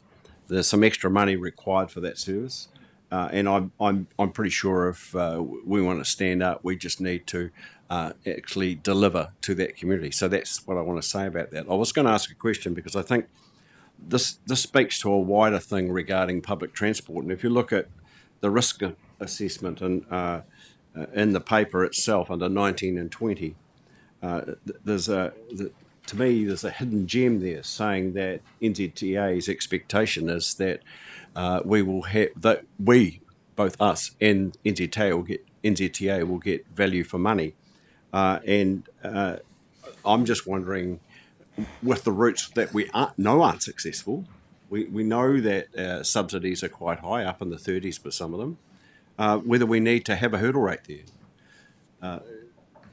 Stuart made the point that we'll be coming back to you and asking what you were satisfied with. I've been in this council when we tried to look at bus routes that weren't paying the way, if you like. There was a big subsidies on those buses, and it's very, very difficult to do anything about that. So I'm sure that this will be fine, but I'm just wondering whether we need to have a further conversation in PT, maybe led by yourself, Joseph, if you can hear, regarding that, because it's somewhere along the line, if NZTA is saying to us that we need a better bang for our buck, or private revenue ratios need to increase, that's rates. So if you're not prepared to do something about that, there'll be a big rate increase. And am I particularly concerned about this? Yes, I am for the ratepayers of Christchurch, but being a rural councillor, less concerned. Yeah. Councillor Ward. Councillor Scott's added some of my debate to the mix, I guess. And I know I've asked a lot of questions around the cost, and to me, 20% extra is quite a lot. But then, we've got to weigh up the social, the economic, and the improvement for the Aranui community. And I know they've been asking for a long time. And I mean, I've only been at this table for about over 3.5 years now, but I know they've been asking for longer than that. And I guess I've got some questions. How do we define where success is? And I guess I have concerns that this is unlikely to attract government funding. And like Chair Swiggs alluded to, I'm annoyed that CCC aren't prepared to pick up some of the traffic management costs, because I think that's a huge cost. And at almost $1,000 a week, and at say $700,000 to run this program on a trial is nearly $14,000 a week. So, and I know it's not all about the money; it's also about providing a community with transport. But and I applaud Councillor Campbell on saying, is there any way that we can maybe change some routes on this program going forward that might potentially give us $50,000 or $60,000 worth of savings going forward? So that's all I've got to say. Thanks. Councillor Sunkel. Thank you, Mr. Chair. I support this. We made the decision to go with the trial. I am frustrated that it's come out potentially $120,000 increase in cost. If there was an opportunity to consider the last month and have a balance date as 30th of June to save a wee bit, I would appreciate if staff looked at that, but I'm not going to go and try and put an amendment into the motion. So I otherwise support it, but if we could find some cost savings, I think that would be useful. But as others have said, the Aranui community have been asking and deserve the opportunity. Councillor Lamont. I echo Councillor Sunkel's comments. I support this motion. We'll be looking at it with clear sight over the next months and look forward to the staff in a fiscally responsible way, tweaking and twerking to try and keep it within good parameters. Thank you. Councillor Gerard. Yes, I support this trial. I take up the point about reducing the trial to 11 months so that we can tie it in with our financial year. So that could be something, and I've put forward an amendment, whether we do that today or not. You're moving an amendment? Because this is the only chance you have. No. Are you moving the amendment? I'm not sure of the process here. So the process is, if you want to move an amendment, we're in debate. Now we've come to you. The process is that if you've got an amendment, you've just said what you think your amendment would be, then we need to write that up somehow. And I emailed it. Oh, we need an extension of time, actually, don't we? No. Oh, 15 minutes, okay. No. Okay, if we, at the decision in May, can look at it then, and whether we can reduce it to 11 months then, that would be fine. Okay. Yeah, cool. So that satisfies your question? That does satisfy. Thank you. Thank you. Okay, Councillor, I've got an order of things. So do you want me to come to you, Councillor? Okay, so Councillor Mackenzie and then Councillor Robinson. I wasn't sure where to vote on this, but I was persuaded by Carmel Sapoloni, who was debating inflation on the radio this morning with Nicola Willis, and blaming councils for large increases in expenditure. And being an ardent supporter of the Labour Party, I'm against increasing any expenditure of this council. So I just wanted to register that. Thank you, Councillor Mackenzie. Councillor Robinson. I've said my bit about the contingency is expected, and just to note also that in the recommendation 3 is up to 120,000, so we can actually put our own provisions in there to make sure that it comes well and truly under that. But I also want to note that I guess that if we come in 11 months into the program, we will save $60,000, so it'll be half that fee. But you know, I'm quite comfortable up to that wording, so I really support this. And you're right, everyone who's spoken, you know, past councillors who represented that community also had the same voice, no matter what political perspective they had. Public transport is for the public, and that's for them to get round, and so we can't forget that. So I actually applaud you, though, Councillor. I was going to say Councillor Ashley, for actually being the community's dedicated mouthpiece. And yeah, thank you. Councillor Moody, and then I'll come back to you, Councillor Campbell, to close off. Yeah, a good piece of work, a worthy project, and I'm in support of it. All right. I'm just going to say that there's been a lot of thanks, and I will acknowledge Councillor Campbell as well for the work that you've done, but I do need to also acknowledge Councillor Davies as well. He has done a considerable amount of work in that community in the last term as well as this term, so just put that on the record as well. I think, you know, as I've said to you, I am miffed about the cost of traffic management. I think it's one of the stupid things in our society that has a really high cost for some reason. And I know that it's been looked at by many, many people, but I don't know the solutions to that. So I think hopefully we can do something in that space moving through this. And I will probably look at writing something to the council around that, so that we can kind of just put that position out there. Councillor Campbell. Okay, so all those in favour of this resolution, please say aye. Any against? That's carried. Councillor Mackenzie is abstaining. Do you want that noted? Councillor Mackenzie, note that abstention. Item 8.5. What time are we breaking for the lunch? Is it 12:45 today? Okay, so we'll open this item up. 8.5, Local Government New Zealand Annual General Meeting remits and conference attendance. This is on page 79 to 86 of the agenda, 7 to 40 of the separately circulated attachments. Stephen Hill, Governance Manager, and Simon Tapp, Strategic Advisor to the Chair, will introduce this report. Thank you, Mr. Chair. I'm happy to let Simon take you through the report. He's done most of the work on this. As you're aware, it's a follow-up to the previous report, which was to establish the delegates to the AGM for LGNZ. Thank you, Stephen, and thank you, Chair. I'll keep this nice and brief. Don't want to detain you ahead of lunch. This paper does two things. It seeks decisions on Council's position on remits for the LGNZ AGM on 31 July, as well as also seeking agreement on delegates to attend the Superlocal Conference in mid-October this year. As Stephen's mentioned, it follows on from the June meeting where you decided on the delegates. I will take the advice on remit positions as read, though I understand there may be some questions on the content there. And there's also a paper in there which extends essentially the ability to bring remits to AGMs to the networks.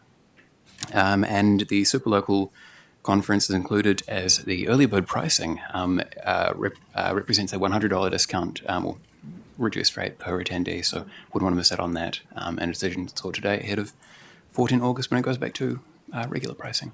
Thank you. Thank you. Okay, any questions of Simon or Stephen? Councillor Robinson.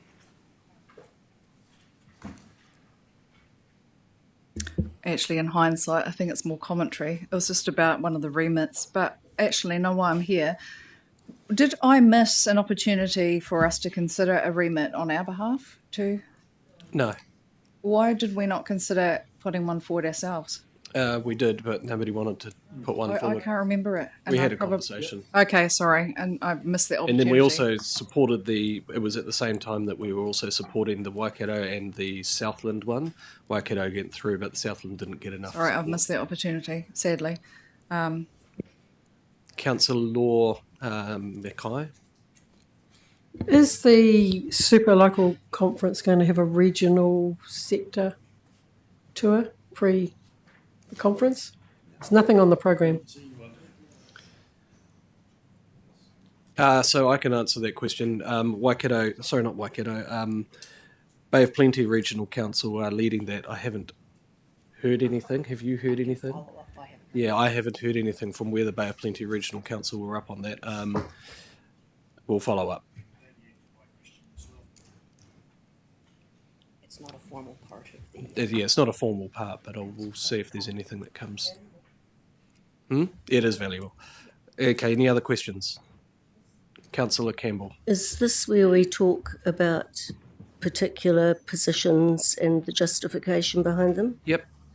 Okay, so I'm particularly interested in 5, devolution of place naming authority to territorial authorities. And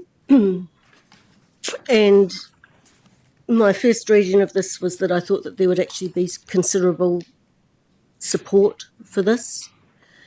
And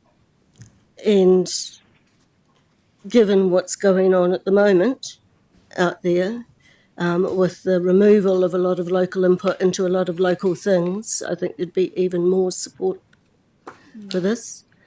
And I note that in this paper it says, without having had the opportunity to discuss this with mana whenua, there may be a relationship risk to supporting this remit. So I just wonder whether there have even been informal conversations with mana whenua, because again, my gut sense, and you know, the Ngāi Tahu councillors might want to answer this, but my gut sense is that I think there'd be a lot of support for this, and I'm feeling in support of this. It's not something I want to oppose. So I just want to know what consultations you have had, and perhaps hear from our Ngāi Tahu councillors about what their beliefs on this might be. Thank you. Through the chair, he patai pai tera. Consultations we've had minimal, internal, but the strong steer from Te Tumuhiringa was that This is a sensitive issue. Place naming is a very significant undertaking and is often included in treaty settlements, for example. And so the tension, as you quite rightly identify, is precisely between localism and consistency and significance and appropriate process around that. And the council was, as you say, the guidance was, as you say, that given we haven't discussed this with mana whenua, there could be a relational risk in devolving that responsibility to councils. We have a strong relationship with Ngā Tahu in this council. I don't know that all mana whenua across Aotearoa would say the same about their relative local authorities. And the consistency and process afforded through the Geographic Board and LINZ processes was seen as a reassuring kind of backstop. Does that answer the question? Councillor Cromwell. Kia ora tātou. This is probably more of a kāwanatanga te tiriti issue. I suppose currently with the reforms going on, probably Ngaito wouldn't see supporting this go to local councils, not knowing what a local council is, and in the transition, and probably with the current statement from this government regarding mana whakahono arohi, and then with their perspective on it, it wouldn't be a probably good process. And also noting that Turunga Ngaito have a member on the National Geographic Board, and that was that not National Geographic Board, and they have a direct LINZ and through Geographic Board have direct input into Ngāi Tahu, and also they have the Ngāi Tahu mapping process as well. So in a sense, down here, they wouldn't support it. Yep. Councillor Robinson and then Mackenzie.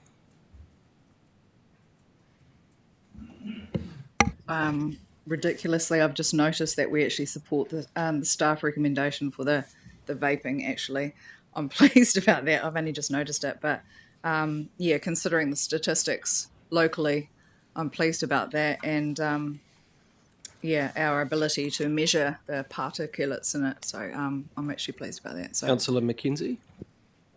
Just a question around the priority for dog control. Is that we were discussing that at home the other day, or at a meeting I was at in Ashburton, and there was they were talking about a proposal to say all dogs on public places, which has included the road, have to be on lead. Is that what this remit is about? Because if it is, it impacts disproportionately on people working dogs, especially when you're droving stock.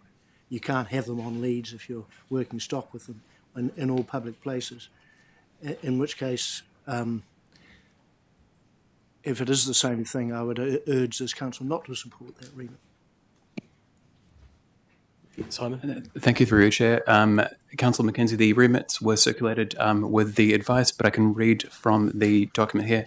The remit would include reviewing dog control bylaws, strengthening local enforcement practices, and seeking legal advice on whether a local bill or bylaw amendments could introduce measures such as mandatory desexing of impounded dogs, mandatory vaccination for pound-released dogs, or extending microchipping requirements to working dogs. So to answer the very specific question there, no, it doesn't include exactly that. It just expands the powers that TAs have to deal with the issues that have been widely covered in the news. Thank you. And this is more of quite a big problem up in the far north at the moment. They have a lot of wild dogs. I just, I'm not convinced that we should be supporting remits to deal with problems in the North Island. That's all. Okay, Councillor Davis. This isn't about the dogs. This is about number 9, which is the uneconomic infrastructure. It says consider not supporting, but I know that in North Canterbury they really are on this. The bridges that aren't NZTA bridges, but they're local, they need support. So are we thinking we're going to support this, right? Well, this is what that was the question that I was about to ask. Was we've got 2 items in here at the moment that we've got. We don't have a definite kind of these were pre-circulated and councillors have had the time to go through these. The 2 areas that we haven't had, that there is a bit of ambiguity here, is on item 6, which is the enhanced role for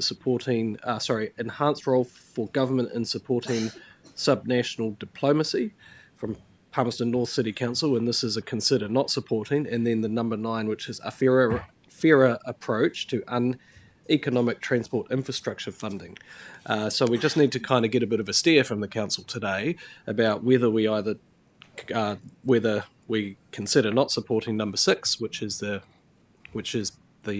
point that's made here, and then number 9, consider not supporting that either. But I'm hearing that you've got a different view there. So we'll start with number 6, the enhanced role for government in supporting subnational diplomacy. Do we support that or not as a council? Can we abstain? I just don't see it as relevant. You can't abstain. Okay. You either support or you don't. So we're talking about sister cities over. It's sister city stuff, Yeah. yeah. And we don't have sister cities No. as regional councils. It's not something that we do. Don't support. So, I mean, I think we can probably be safe to say we'll vote to not support that. I'm getting mostly nods around the table. Okay, number 9 is the fairer approach to uneconomic transport infrastructure funding. Now, can you just rehash the point that you were making, Andrea, because I didn't quite understand what you said. Well, there's... Before I do that, I'm just going to do an extension to the time just to Right. get through this. May I have a mover to extend the time? Councillor who? Robinson and Councillor Ward. Councillor who? Councillor Davis. Well, I remember Marie Black saying that there are hundreds of bridges in North 230. Canterbury. And it's In their district. There's no way they can afford to repair them all. So I think we really need to support this. Simon, can you give us a reason why this is the consider not supporting? I thank you for putting me in that position, Chair. It certainly can, and through you. This one it feels a bit counterintuitive. You're entirely right. We've got about 2,300 bridges in Canterbury, and that's an enormous number and a huge burden for NETAs to handle. However, this is about uneconomic infrastructure. And so a number of those bridges are lifeline, priority ones, connecting freight, people, movement that we desperately need. The effect of supporting this remit, should it be carried through to a change in policy at NZTA level, is that the very limited pool, as I've heard from Giles earlier, of available NLTF funding would be directed towards uneconomic bridges instead of economic bridges. So yes, we absolutely support maintaining resilience in our transport networks around the South Island, which is perversely likely best achieved by not supporting this, i.e. directing the limited funding available towards the economic bridges. Does that help clarify? Now, that's a really good explanation, and it is kind of written there, but it's good to hear it. So when you've heard that, what would be do you think we should just stay with the consider not, so not support that remit? Am I getting a fair nod? Okay, so that's where we're at with that. Thank you very much. Are there any other questions on this specifically, noting that there might be people that have different views on some of this, but we need to come to a position as a council? Councillor Gerard? Okay, we'll wait. Okay, so thank you very much, Simon and Stephen, for bringing this to us. I know it's a fair bit of work, and there seems to be quite a few remits in this. One last thing, so we need 4 delegates for the superlocal. If you wanted to do it separately or now? Are they on the list? They're named already. I think they're in the resolution, weren't they? Great, cool. Oh, they're not. No, they're not, sorry. No. Oh, I thought we'd name them. Through the chair, that was for the annual meeting, which is happening on the 31st. So the 4 people are going to be online. Yep. This is for number 4, endorses up to 4 councillors to attend. Oh, sorry, to attend the conference. Right. Yeah. But through the chair, can that be done later, or does it have to be named today? It can be done later. However, the early bird pricing of $13.95 ex gist ends on 14 August, so before the next council meeting. So if you move now, you save $400, Councillor Cranwell. But through the chair, if we do it at council only time tomorrow, and then can we then? We could. Is there any? I mean, who would like to go? So we've already got one. Yeah. So we've got. Yeah. So there's 1, 2, 3, 4, 5, 6, 7 that want to go. So we're going to have to work through this at some stage. What's that? Sorry. We could adjourn, work this through at lunch, and then come back to this. How's that sound? Okay, let's adjourn, have lunch, work through this, and come back to it. Thank you, team.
I'm just in process mind. We're live. Thank you very much. We're back. We're still debating item 8.5, Local Government New Zealand Annual General Meeting Remits and Conference Attendance. We are still working through our resolution 4, which endorses up to 4 councillors as the Canterbury Regional Council delegates. There is 2 ways we can approach this. We can either just endorse up to 4 councillors, or we can put the names on. Do we have, because there'll be Yayan and I will be going, so there's 2 other councillors that can go. What was that, sorry, Nick? No. So there will be 2 other councillors that will, we will like to go or can go there. I've got John Nettles is wanting to go, and who else was there? And then there's also Nick Moody and Sarah Gerard wants to go as well. So I'm not sure how we're going to resolve an unresolved resolution here. That means there's 6 people want to go now, not 7. So, what was that?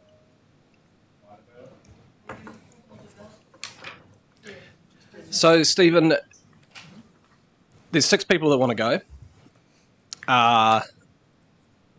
What is normally around the process of this around numbers of attendance to the conference? My understanding is that it has normally been 4 members that are approved to attend. I suppose off the top of my head, there would be nothing to preclude a member from using their professional development fund to also attend the conference if they so wished. So when are we needing to get the names by for the early bird? 14th of August. 14th of August. So we do have 2 weeks to do this. If we can't resolve 2 other names today, we will just go through working this out somehow. Genevieve. Sorry, it was either last year or the year before. 6 councillors attended. Because it was in Christchurch and there was no travel cost. Oh, okay. Sorry. Yeah, the budget difference. Yeah. Okay. Peter? Can I just suggest that that we approve 4 councillors going, and the names will be supplied once that's sorted out, because the other 2 councillors will have to find funds from somewhere else if they want to go. And then you have to work out who you're going to support to go with you. So. Yeah, that'll be up to Yayan and I to work through. Okay, so I think that's probably the... Do you get national funding to attend? No, Yayan, do you get national funding? Do you get national funding? No. I rung up during the break and asked. And I called up and asked during the break. Even with everything I do for LGNZ, I don't get it paid. Yayan did in the past because it was the Te Maroata role that you had in the tikanga space, but that's where we're at. Okay, so there's an amendment resolution there, and we will have to work through as a council to work through the other 2 names. Can I please have a mover for this motion, Councillor Scott, and seconded by Councillor Robinson? Is there any debate? All those in favour, please say aye. It's carried.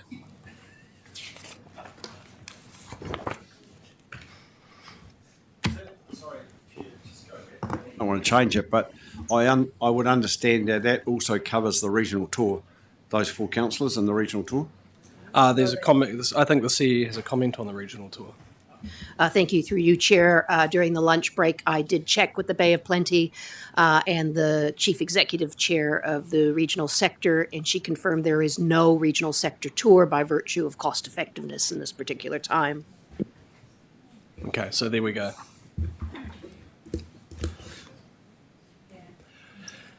Okay, item 9.1, Resolution Status Report, July 2026. This is on pages 87 to 98 of the agenda. Recommendations on page 87.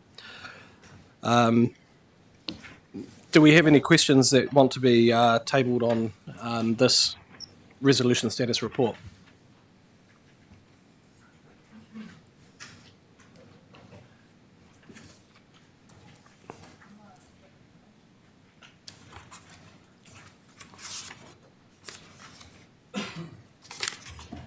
No questions? Okay. David, you can step back. I didn't actually invite you to come up because it had optional. Can I have a mover for these resolutions? Councillor Ward and Councillor Faulkner. All those in favour, please say aye. Any against? That's carried. Previous committee activities and minutes, pages 99 to 100. This is in pages 43 to 80 on the separately circulated attachments. David, you don't need to come up, but I will invite Councillor Claire Mackay to say some things around the RHC. Thank you very much. Just hopefully councillors have, particularly those that aren't RHC members, have actually picked up on the councillor separately circulated attachments from, I think it's about page 43, I think it was. Our report, so there's only one there for our regulation hearing committee. And I think the important one, and it's particularly important, and it's around the dashboard. And staff have come back to us from some feedback that we've given them over the last 6-7 months or so for future reporting of our regulatory consenting and compliance performance for the financial year that we're currently in, 26-27. There has been a dashboard in place for a while now, but there are some improvements being promoted here and that our committee actually looked at, and we did actually have a little bit of a discussion with staff, so there will be continued refinement over time. But I think the important one is probably the important slides on page 55 there, where it actually outlines, particularly for the consents, that we really just have reporting measures which talk about process reporting and timeframe compliance to align with our service levels of service. But the proposed reporting measures will add to those by putting processing resource requirements and how those applications are triaged. There is some example, it's data, it's not real data that's in the slide pack here. So please don't look at the map of Canterbury and the little tables there and think those are real figures. That's just some examples. But also getting information on costs and obviously the location of where the work's done. So that's in a nutshell from the consenting side. And councillors will be aware that we are changing the way we deal with compliance to much more of a risk-based approach. So we are looking at updating how those KPIs are actually reported back to us as well. So those graphics are actually in the slides pack from about 68, page 68 I think it is. And that's the examples that staff have proposed to come back to us. Some of the ones in the compliance are going to have to be manually pulled rather than already data, so they'll be coming to us on a quarterly basis. So for councillors that are interested, keep an eye on our reporting mechanisms that comes back to us for the dashboard, but also some of this information will come through the regular quarterly reporting that is delivered back through the Regional Delivery Committee. Thank you, Councillor Mackay. Has anybody got any questions of Councillor Mackay on that? If not, I'll get the resolutions up on the screen, and if I can get a mover, Councillor Mackay will move, Councillor Claire Mackay will move, and Councillor Davis will second. All those in favour, please say aye. Any against? I should have asked for a debate if there was any. Carried. Previous committee meet. We've just done that. 9.3 Community Vehicle Trust Review Findings. We've got page 101 to 105 of the agenda and pages 81 to 113 of the separately circulated agenda, with recommendations on page 101. Claire Collins, Public Transport Community Transport Advisor, and Stuart Gibbon, General Manager of Public Transport, and Giles, our Director of Corporate and Public Transport Services, will introduce this report. Welcome, team. Over to you. So this agenda item is to bring to Council the results of the review of community vehicle trusts that you were briefed on recently. I'll hand over to Stuart and Claire. Kia ora koutou, everybody. Thanks for having us. So the review was undertaken following a deputation by the Waimati CBT in February 2025, as they were having a few issues at the time. We did go over all of this in the workshop last month. Following that deputation, there was a direction from Council to understand the performance, sustainability and the future support requirements for the CBT sector. So we're just asking you to note the findings of the review, which were largely positive. The community vehicle trust sector is performing strongly overall with no systemic issues identified. And the review confirmed Waimati's issues were specific to local circumstances and were not representative of the wider sector. So those included a lower historic grant funding, which has now been corrected, governance capabilities within the trust. They've been addressed since the review. They've had an appointment of a new chair down there. The review also highlighted that 98% of their trips were total mobility related, and by the nature of the total mobility scheme, that brings higher administration costs and operational costs. So we have implemented new total mobility contracts, which started in May, and this has given Waimati a whole lot of some more guidance into the scheme and given them some opportunities to collaborate with the Geraldine Vehicle Trust, which is also a total mobility operator.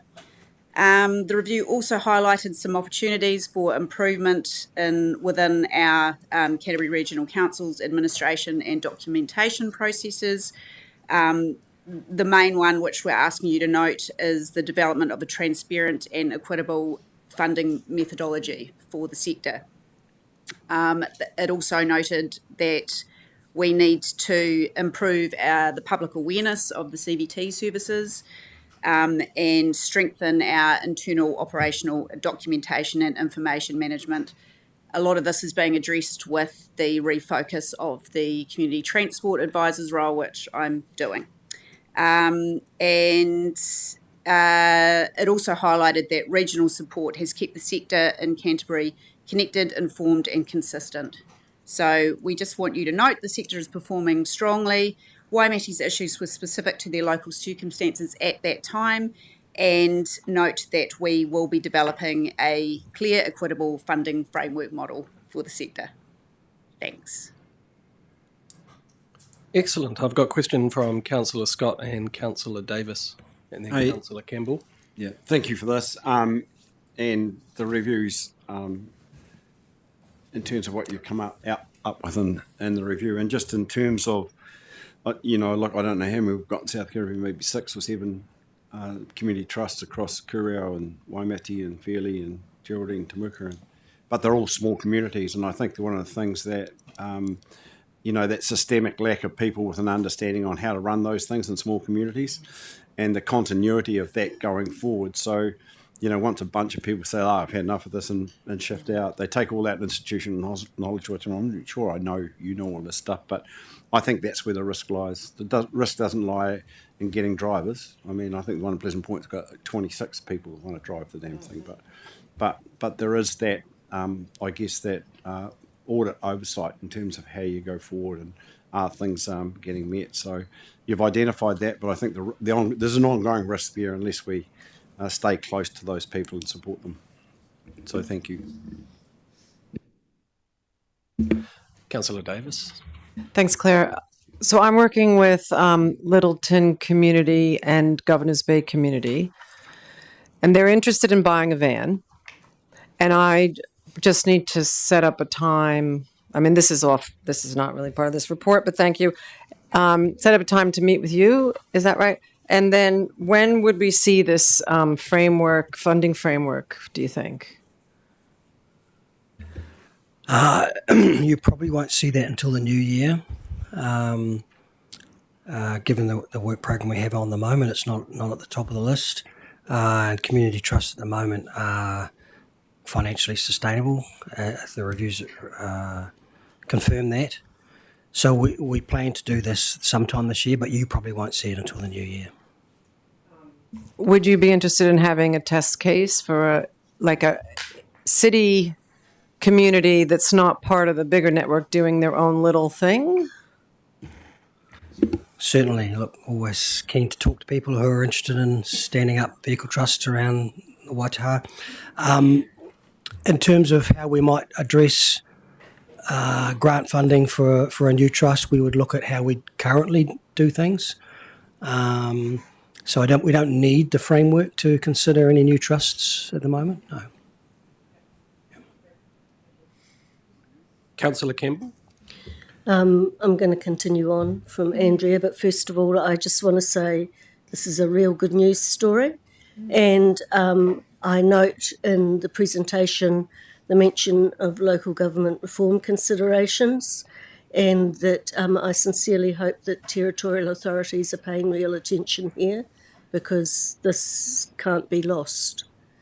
And so I just want to add to that over the past 4 weeks, I suppose, I've had various communications with mainly elderly people who use the 135, who are all extremely worried.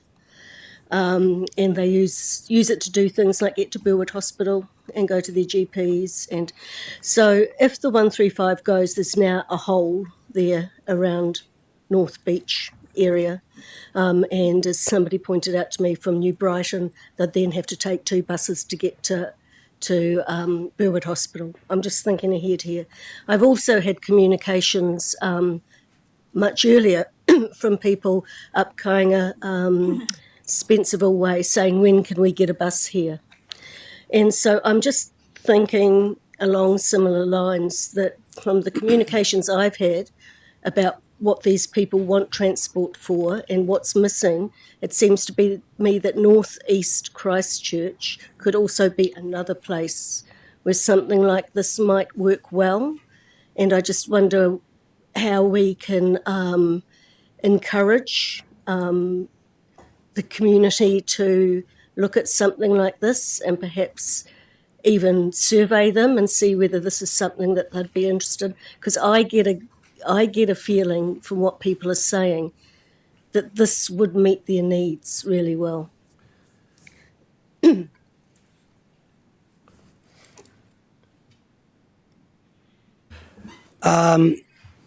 I wonder if there's an opportunity for us to facilitate a space for communities in Greater Christchurch to connect with our existing trusts. We run an annual sort of gathering of our trusts here in Christchurch in November each year, so it's quite timely.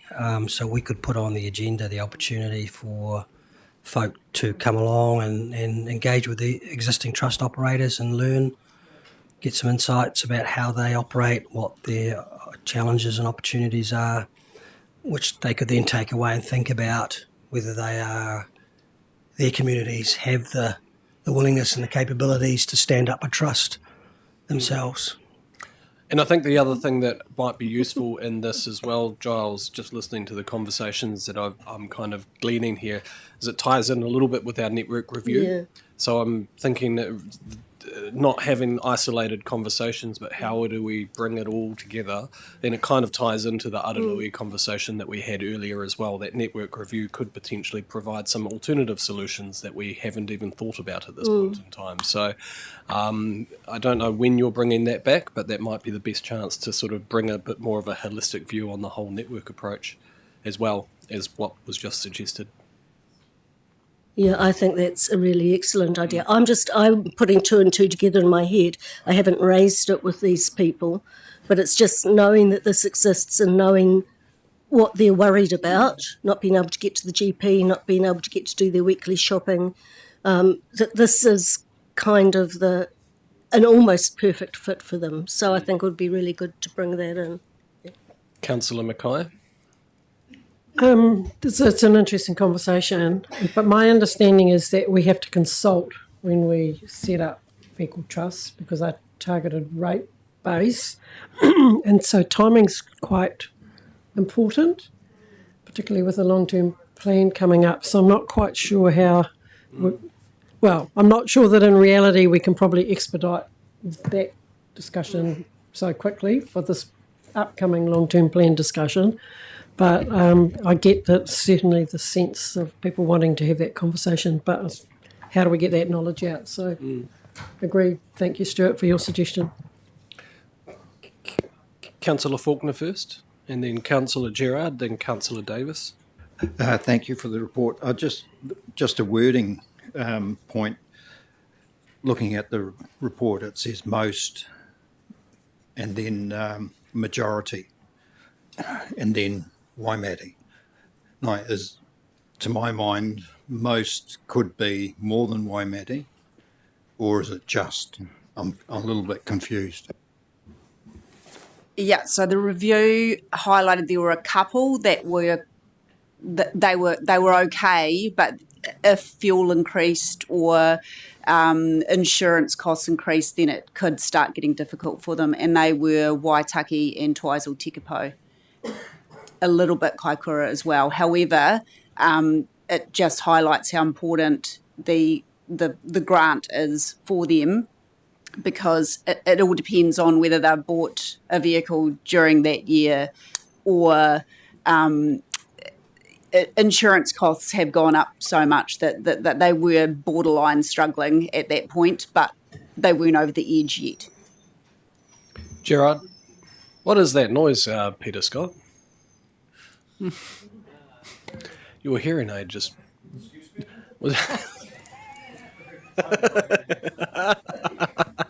Councillor Gerard, it's your turn. Yeah, just to follow up from Councillor Mackay. About our long-term plan and thinking about this is probably steady as she goes for we don't want to change things dramatically, but obviously we want to build in something there for the future. So it's really how to address that with our targeted rates. So more of a question around, are you comfortable with the level of funding at the moment? So Council have already made a decision in the annual plan for this year to formally adjust grant funding for vehicle trusts by the rate of inflation every year going forward. And that small change is a significant change for the vehicle trusts. As Claire outlined, all but one of the trusts were operating with a fiscal surplus, some more than others. And the surplus is dependent on where they are in their cycle of vehicle procurements. But those that Claire mentioned were down the lower end of the surplus, and so external events could cause them to go into deficit. But the adjustments that Council have already decided to make are going to help significantly with that situation for the vehicle. So existing trusts, the review identified that there really wasn't any fiscal strain at the moment, and as Claire mentioned, Waimate have sorted out their issues. I guess the opportunity for the long-term plan is thinking about what the future might hold for new trust opportunities.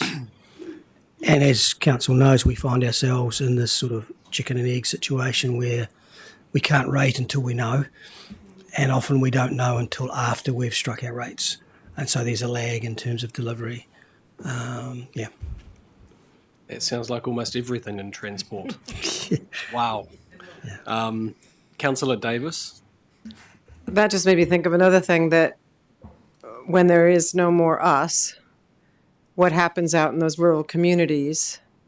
So they probably need to be planning, because I'm actually thinking in the city where we have public transport, I'm pretty sure Littleton's not thinking about, they want to do this on their own. They don't want to be part of, be dependent on ECAN. So I think they just need the knowledge and the background and maybe a framework and maybe an insurance plan that covers stuff like that, which probably is the future, particularly if we end up in a city See. Just before we close off the debate, the questions, I think if I've just got one around fuel. Who covers their fuel cost? And have they got appropriate funding to be able to absorb that? So they can accept donations to cover operational costs. Right. However, some do use the grants for that. If they have any kind of leftover or whatever during the year. So, for example, Kaikoura, they were travelling regularly down to Christchurch. They had a diesel vehicle. The costs went up considerably, and they were having to dig into the coffers to cover that so that they weren't charging their customers more money. So they accept donations in the most. And are you seeing any signs of any stress within the schemes that we've got because of the fuel cost at the moment? Yes, so there's definitely been discussion at their committee meetings about that. However, they do have enough in the coffers to cover it at the moment. They have increased slightly in some cases, the ones that can kind of charge fares because they're legislatively allowed to. But the ones that have to ask for donations can say, yes, give me some more if you like, but they don't want to put extra stress on the communities that they're serving. I think that might be an active thing just to keep an eye on as time goes on. At the moment, it's not so bad, but if situations ramping up over there, and you never know. Okay, if there's no other questions, thank you very much for the time that you've taken to. You've got one more thing, okay? Yeah, just one thing to note in relation to Councillor Davies' comment around Littleton. Of course, the trusts are fully independent entities. They're not tied to us in any substantive way. So we provide a grant and we provide some support and resource. However, each trust can and does seek funding from other sources as well. So in the case of Littleton, they wouldn't need to be reliant on Canterbury Regional Council for funding if they chose not to. Yeah. It's good. It's good to know. Thank you so much. If we can get the resolutions up on the screen, please. The recommendations resolutions are on page 101 of the agenda. May I have a mover for these? Councillor Peter Scott and Councillor Sunkel. Any debate on that? Councillor Scott. I'd just like to reinforce what Stuart said at the end there. They're totally independent entities, and the really good ones get on and do it. I mean, they do every now and again hit a wall, and I think the best thing that we could do is watch them, actually, because they do a good job. And if you ever get close to a community trust vehicle, have a look at all the stickers on the side of all the people that do support them. The ECAN sticker's usually a little one. So. Any further debate? All those in favour, please say aye. Aye. Any against? Carried. We're on to item 9.4, which is the report from the Chair, pages 106 to 112 of the agenda, and pages 114 to 124, with recommendation on page 106. So the report is again, there's a lot of attachments of all the letters and everything that has been circulated around everything that's been going on just in the last month. You all have noticed that the media has picked up on point number 16, which was the Chair is pleased to receive that Recent Advocacy has received $760,000 for the 25-26 year for the public transport fuel.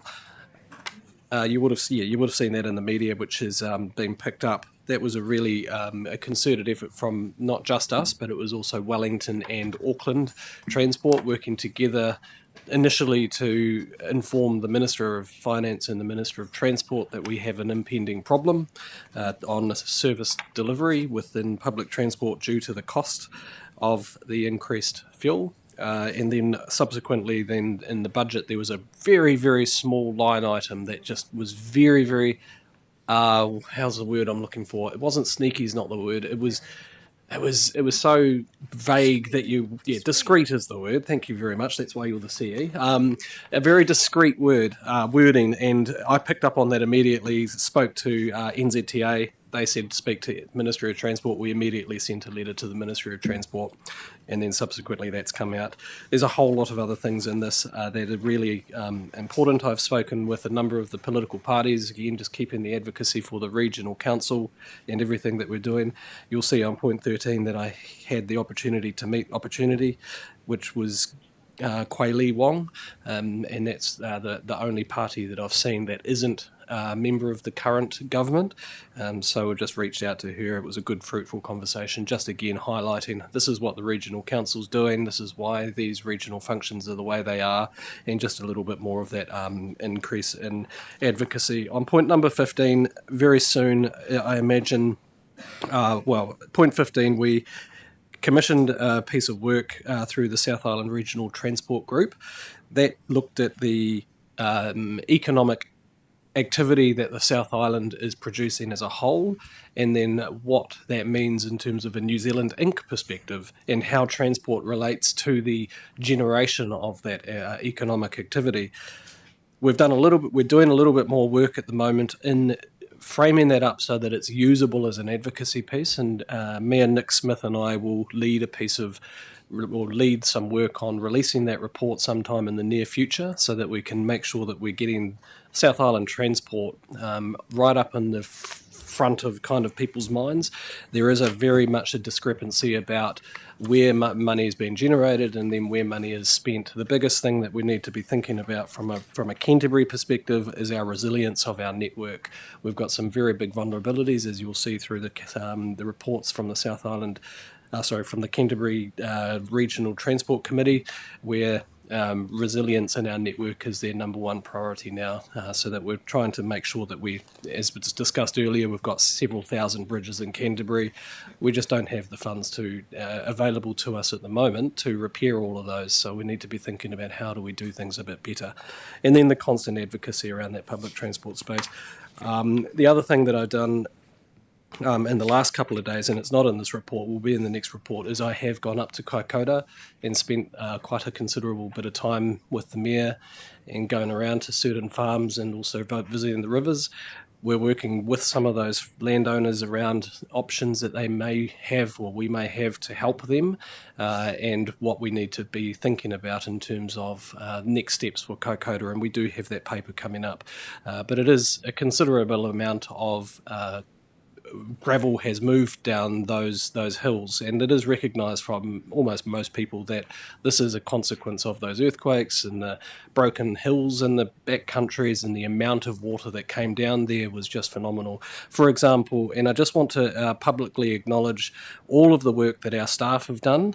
They have taken some heat over the last couple of weeks over this, and I just want to say there is a huge amount of misinformation out there. There will be a time for looking at accountability, and if things weren't done properly, they won't, I'll put my hand up and own that for us. But I don't want our staff to be taking some of the heat from the miscommunications that have been out there. That is not fair on them, and they're doing a great job. And when I talk to people on the ground who they're directly engaging with, they will recognise that our staff have been very helpful. So thank you, Stephanie, and all of your teams for the work that you've done there. There was the 1993 flood was 280 mils of rain that flooded the town in 1993. The estimates around how much rain fell in this one was 450 mils.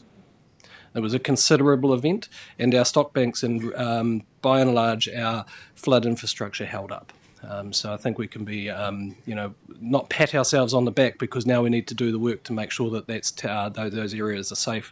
But there is, these things are very much, and I want to just acknowledge those people in those communities who have been supporting each other and also mucking in as well. I'll take the rest as read. If there's anything else, any questions, please ask. Councillor Moody. I just wanted to say thanks for your work, Chair. Yeah, a lot of work, a really busy time, and you're carrying a lot of stuff, so thank you.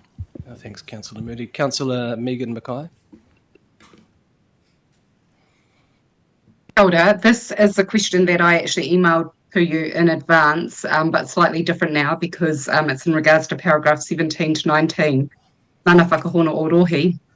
And really what I was seeking in the question that I emailed through is just to understand what the next steps are going to be in regards to mana whakahono. As my understanding is that the notification came under the existing legislation, which is the RMA, current RMA, and just wanting to get some guidance on what next looks like. What we might do, Councillor Mackay, is we've got General Counsel in the room, I believe. Yes, we do. Who will just give us an update from where things are at because of the legalities of the legislation and where they fit. I think it would be useful to hear from them.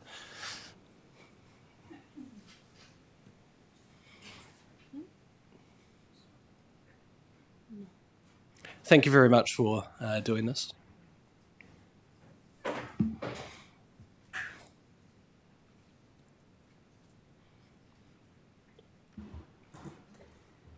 Kia ora koutou. You just want to bring your microphone down a little bit. Thank you. It's a common issue. Yeah. Oh, sorry. So you will be aware of the Select Committee reports that were released on Monday, together with the press release following the Cabinet decisions as well, that in relation to the mana whakahono Orohe, that they will not be, there is an intention that they will not be transferring into the new planning system under the new legislation. Now, that is not yet reflected in the reports that came back from the Select Committee. It is a statement of legislative intent from ministers that we are likely to see come through as an amendment paper as the two bills, the planning bill and the natural environment bill, pass through the House. So in terms of what that means now, the RMA as it stands has not changed, so that does remain unchanged, and there is a process under the RMA for mana whakahono. The Council, there is an obligation under the RMA still to conclude a mana whakahono that has been initiated. The mana whakahono that has been initiated was initiated in June of this year with the Regional Council. So that obligation does still remain under the RMA and until the RMA is otherwise amended. But obviously there is, in terms of the future utility of these agreements, there is a question around what utility they will have in the future planning process. So we know that they won't transfer to the new planning process, but what utility they will have between now and that new planning process being in place. So what we would call the transitional period. And at this point, we don't have any certainty over what that looks like, and will not have certainty until the legislation passes through the House and receives royal assent. Thank you very much, Michelle, for that update. Stephanie, is there anything that you wanted to add? I just wondered if Acting General Counsel might make just a couple of other statements around possible guidance to councillors around next actions, because I think that is the core of Councillor Mackay's question, and I think councillors will need to consider what next through the chair, if I understand the question properly. If you might just take those steps, thank you.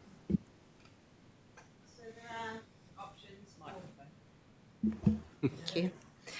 There are options for the council. Obviously, a first option is to continue negotiations around the mana whakahono.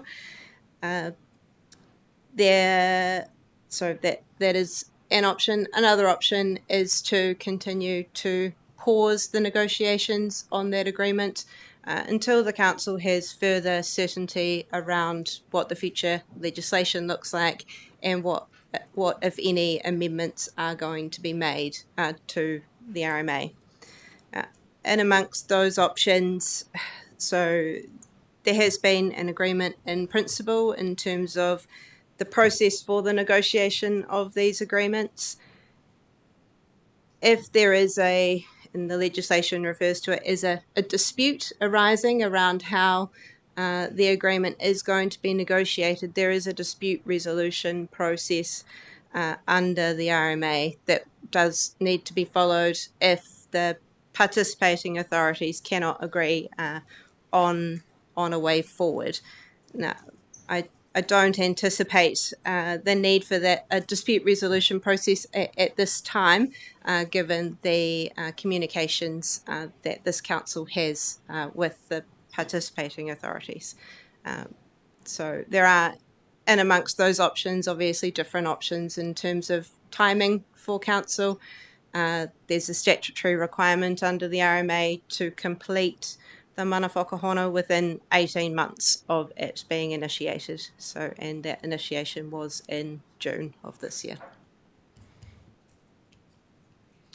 Thank you so much. There's it's good to hear that. I don't know. I think we need to do some work together as a council to find, with that information that you have shared there, to probably digest it and then go through what next steps we do. And we need to communicate with Papatipu and Te Runanga and say, what do you want to do here next? We're still, obviously, the law is still the law until it is not. And so we are still in this, in the statutory process that we are obliged to conclude. Yes, that's correct. Yeah. Thank you so much. Councillor Mackay, is there anything specific or further that you want to hear in regards to your questions? No, I thought that was really clear, and I would just encourage us maybe just to reach out and have that conversation with Papatipu as quickly as possible. Of course, Councillor Cranwell and I myself are appointed by Ngāi Tahu and very much welcome to be involved in those discussions. Neither iwi, Runanga or council want to be putting time and effort and money into a thing that might not be a thing. But it would be good to have those conversations because there might be other opportunities to continue to have a treaty partnership of excellence. Yeah, 100%, and I think that's the conversation is the first place to go. I think I've got a few hands coming up. I'll come to Councillor Cranwell. Is there anything you wanted to add in respect to this first? I know, just acknowledge that the work that this council had been doing, and also through the CEO Stephanie with Ben Bateman as well, and keeping those communications open to make sure that we're just keeping those lines of communication and them understanding. And as co-chair of Te Roputuia with Rick Tainui, that we continue and having conversations regarding these issues, and waiting for feedback from Ngā Papatipu Runanga on kind of where they want to go next. Kia ora. Kia ora. Questions? I think I saw Councillor Faulkner. Thank you. Sorry, Michelle, if these questions aren't directed at Michelle, I thank you very much for your time and explaining that to us, and you can step back. John, probably better to ask. Thank you. It's probably, you're correct, Chair, that it's not a question. I'm just wondering about the mana whakahono because in my mind, it's a relationship document, and the parameters of the relationship have now changed. So, how do we move into the future? Is it possible to have a relationship document that is inclusive of the future direction? Because the whole dynamics of the simplifying local government are changing. And I reflect on some of the comments made in articles and within a letter that we received. And there was a very clear paragraph that in the one from Federated Farmers that there is an absolute desire to work with iwi.